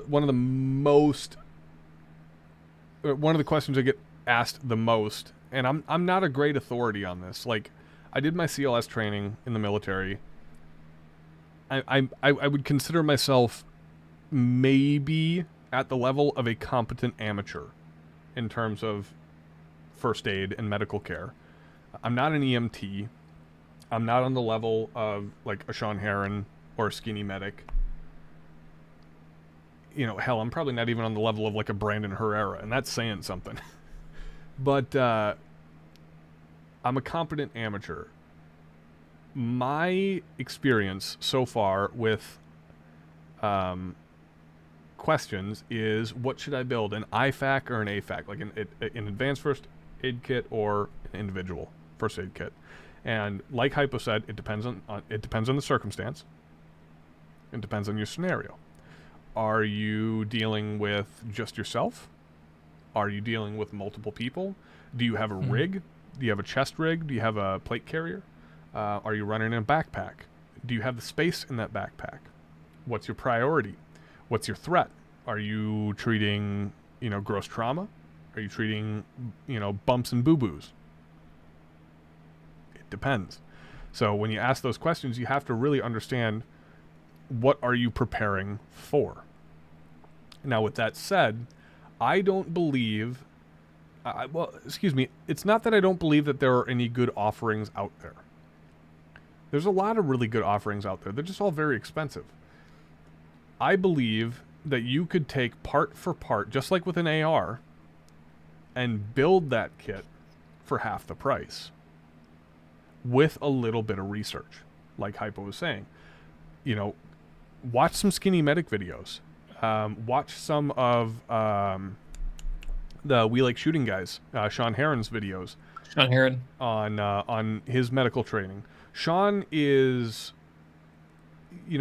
I love Skinny Medic, but I've learned so much from Sean for free just by talking to him and his freedom of like giving information on the subject, that I've got to say Sean is my go-to guy when it comes to medical equipment and related questions. Skinny Medic, that's his bread and butter, so I'm not going to say one over the other. My personal opinion, I would talk to Sean first, but I would say that they're both equally competent. Competent is not the right word. Excuse me. Equally professional in the realm of self-aid, buddy care, SABC, things like that, first aid, CLS, stuff like that. But I would also say take some time, do some research, plan for what's most specific to your scenario. And the good news is most IFACs and AFACs, or medical kits in general, are already going to have most of the stuff in there for that. The second part of that question, that is really, really, really, really, really good question, because I have been doing a lot of thinking about that since the riots here in Minneapolis. I had mentioned earlier in the show that I was invited on Fit and Fire's channel to talk about the riots, and one of the divergences or one of the rabbit holes that I went down was to kind of chastise myself for not being as prepared as I thought I was. And I think I've talked about it on the show here as well. And I'll be very honest with you guys, in a rare moment of like complete honesty and clarity. I still hate myself for it. I'm actually still like kicking myself in the ass for it, and it's actually been kind of weighing on me. It's been something that like I've really been struggling with. For those of you who have parents out there, and I hope you can see it in my eyes, you have no idea, or you do have an idea. For those of you who have parents out there, you have an idea of what you're willing to sacrifice for your kid. I didn't at the time. Yeah. I do now. No, I get it too. I since this whole situation with like the lockdowns and the riots and stuff, I found myself being very unprepared in a lot of areas, and I still kick myself in the ass every day for it, and try to make an amends for that. Take that, but amplify that, because and put her in the mix. Sure. Sure. Like, in what way, shape, or form does she have any self-reliance? She doesn't, obviously. She's 1 year old. Okay? And then when you realize that you have a first aid kit for everybody in your house but her, what do you do? Ouch. Right? That fucking hurts, man. Yeah. As a dad, as a parent, mom or dad, grandpa, grandma, uncle, who cares? As somebody who's trying to be prepared, that hurts. That really, really hurts. And I'll tell you right now, it's still something that, on occasion, keeps me up at night. Because in my opinion, I let her down. If something were to happen, I would not have been prepared.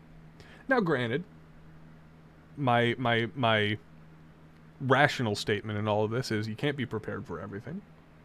I understand that. But, I mean, I had time. And I preached and I talked. Seriously, like, most of the time, like, I'm shitting on people. I understand that. but there were plenty of times in the interim of between, like, now or then and when Ellie was born, that we had talked seriously about prep for this, prep for that, be dynamic, understand your family situation. I didn't take my own advice. And that's the thing that fucking got me. That's the thing that fucking got me, is I didn't take my own goddamn advice. And it hurts. It really still, it seriously still stings.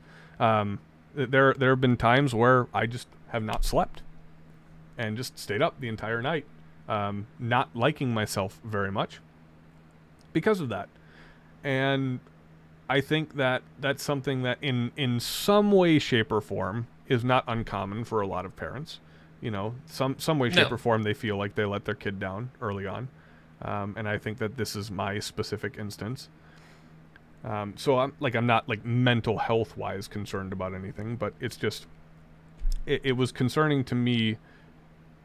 It was concerning to me on the level of, wow, I'm telling people to do this stuff, but I'm not following my own advice. I'm a douchebag. I am a douchebag. Like, once again, I shit on people professionally.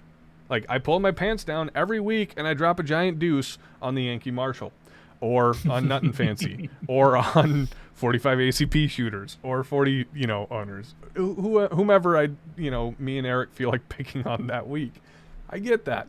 This is real fucking world, and I actually really that messed me up for a little while, and it's still I'm mostly over it, but it's still kind of pinging me.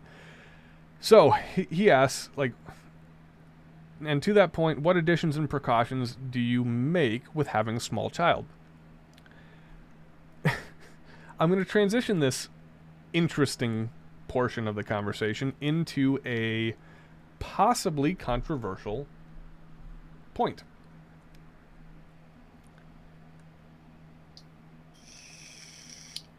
I've been doing some research, dangerous, I know, and I've been considering certain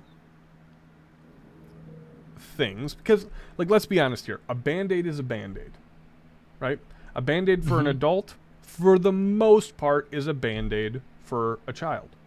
Burn cream for an adult is mostly, barring allergies or things like that, burn cream for a child.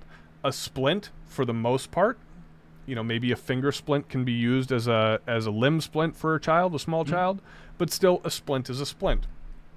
What is the one piece of medical equipment that is not universal-ish between an adult and a child?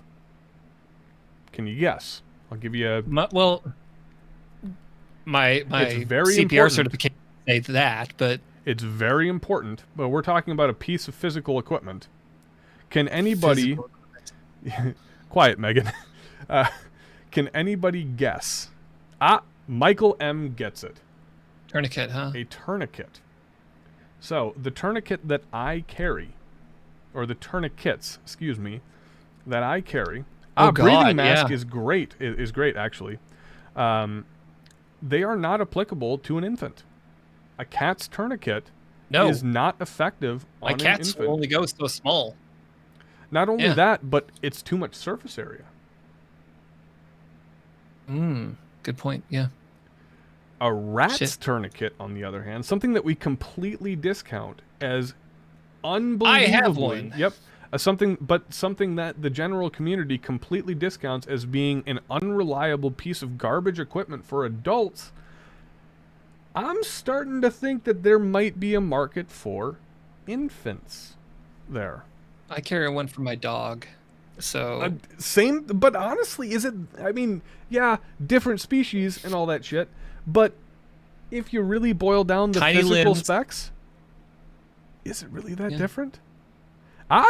It's not. Bryson says, I was about to say a rat's tourniquet would be okay for a kid.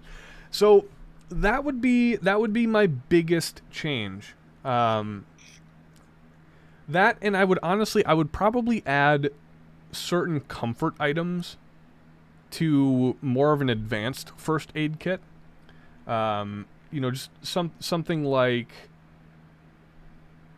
a topical anesthetic. That I like. Normally for an adult, I wouldn't give a shit about how much pain they were in. I just say, hey, you're gonna live, or hey, you're gonna survive till the EMTs get here, or hey, this thing's taken care of until X, Y, or Z happens. I normally wouldn't consider that. See, Michael, I wouldn't say that, because Quick Clot or Celix or Quick Clot is part of my normal first aid kit. It's part of my trauma kit. So for my IFAC. See, I carry an IFAC and an AFAC. I carry an IFAC on my kit, on my rig. Well, excuse me, I currently don't have a chest rig, but hopefully it's on the way here soon. But I do have an AFAC in my bag. So Celix, multiple uses of things like Israeli bandages or compression bandages. Your general trauma, but then on top of that, things like burn cream, Advil. Something that a lot of people don't think about is like a 3% diluted hydrogen peroxide mix for disinfecting a wound. All of that type of stuff lives in my AFAC. My IFAC contains the holy shit, I have a hole where it's not supposed to be type of stuff. So... Laugh Turd says, at Tundra Nation, hypoluxia, how many wipes are sufficient for a poopy? As many as it takes, unless you have hot snakes, then you gotta worry. 4. Use both sides. Oh, come on. Yeah, use both sides, get it done with 2, and then wash your hands. Be a man. We got no room for Nancy's here.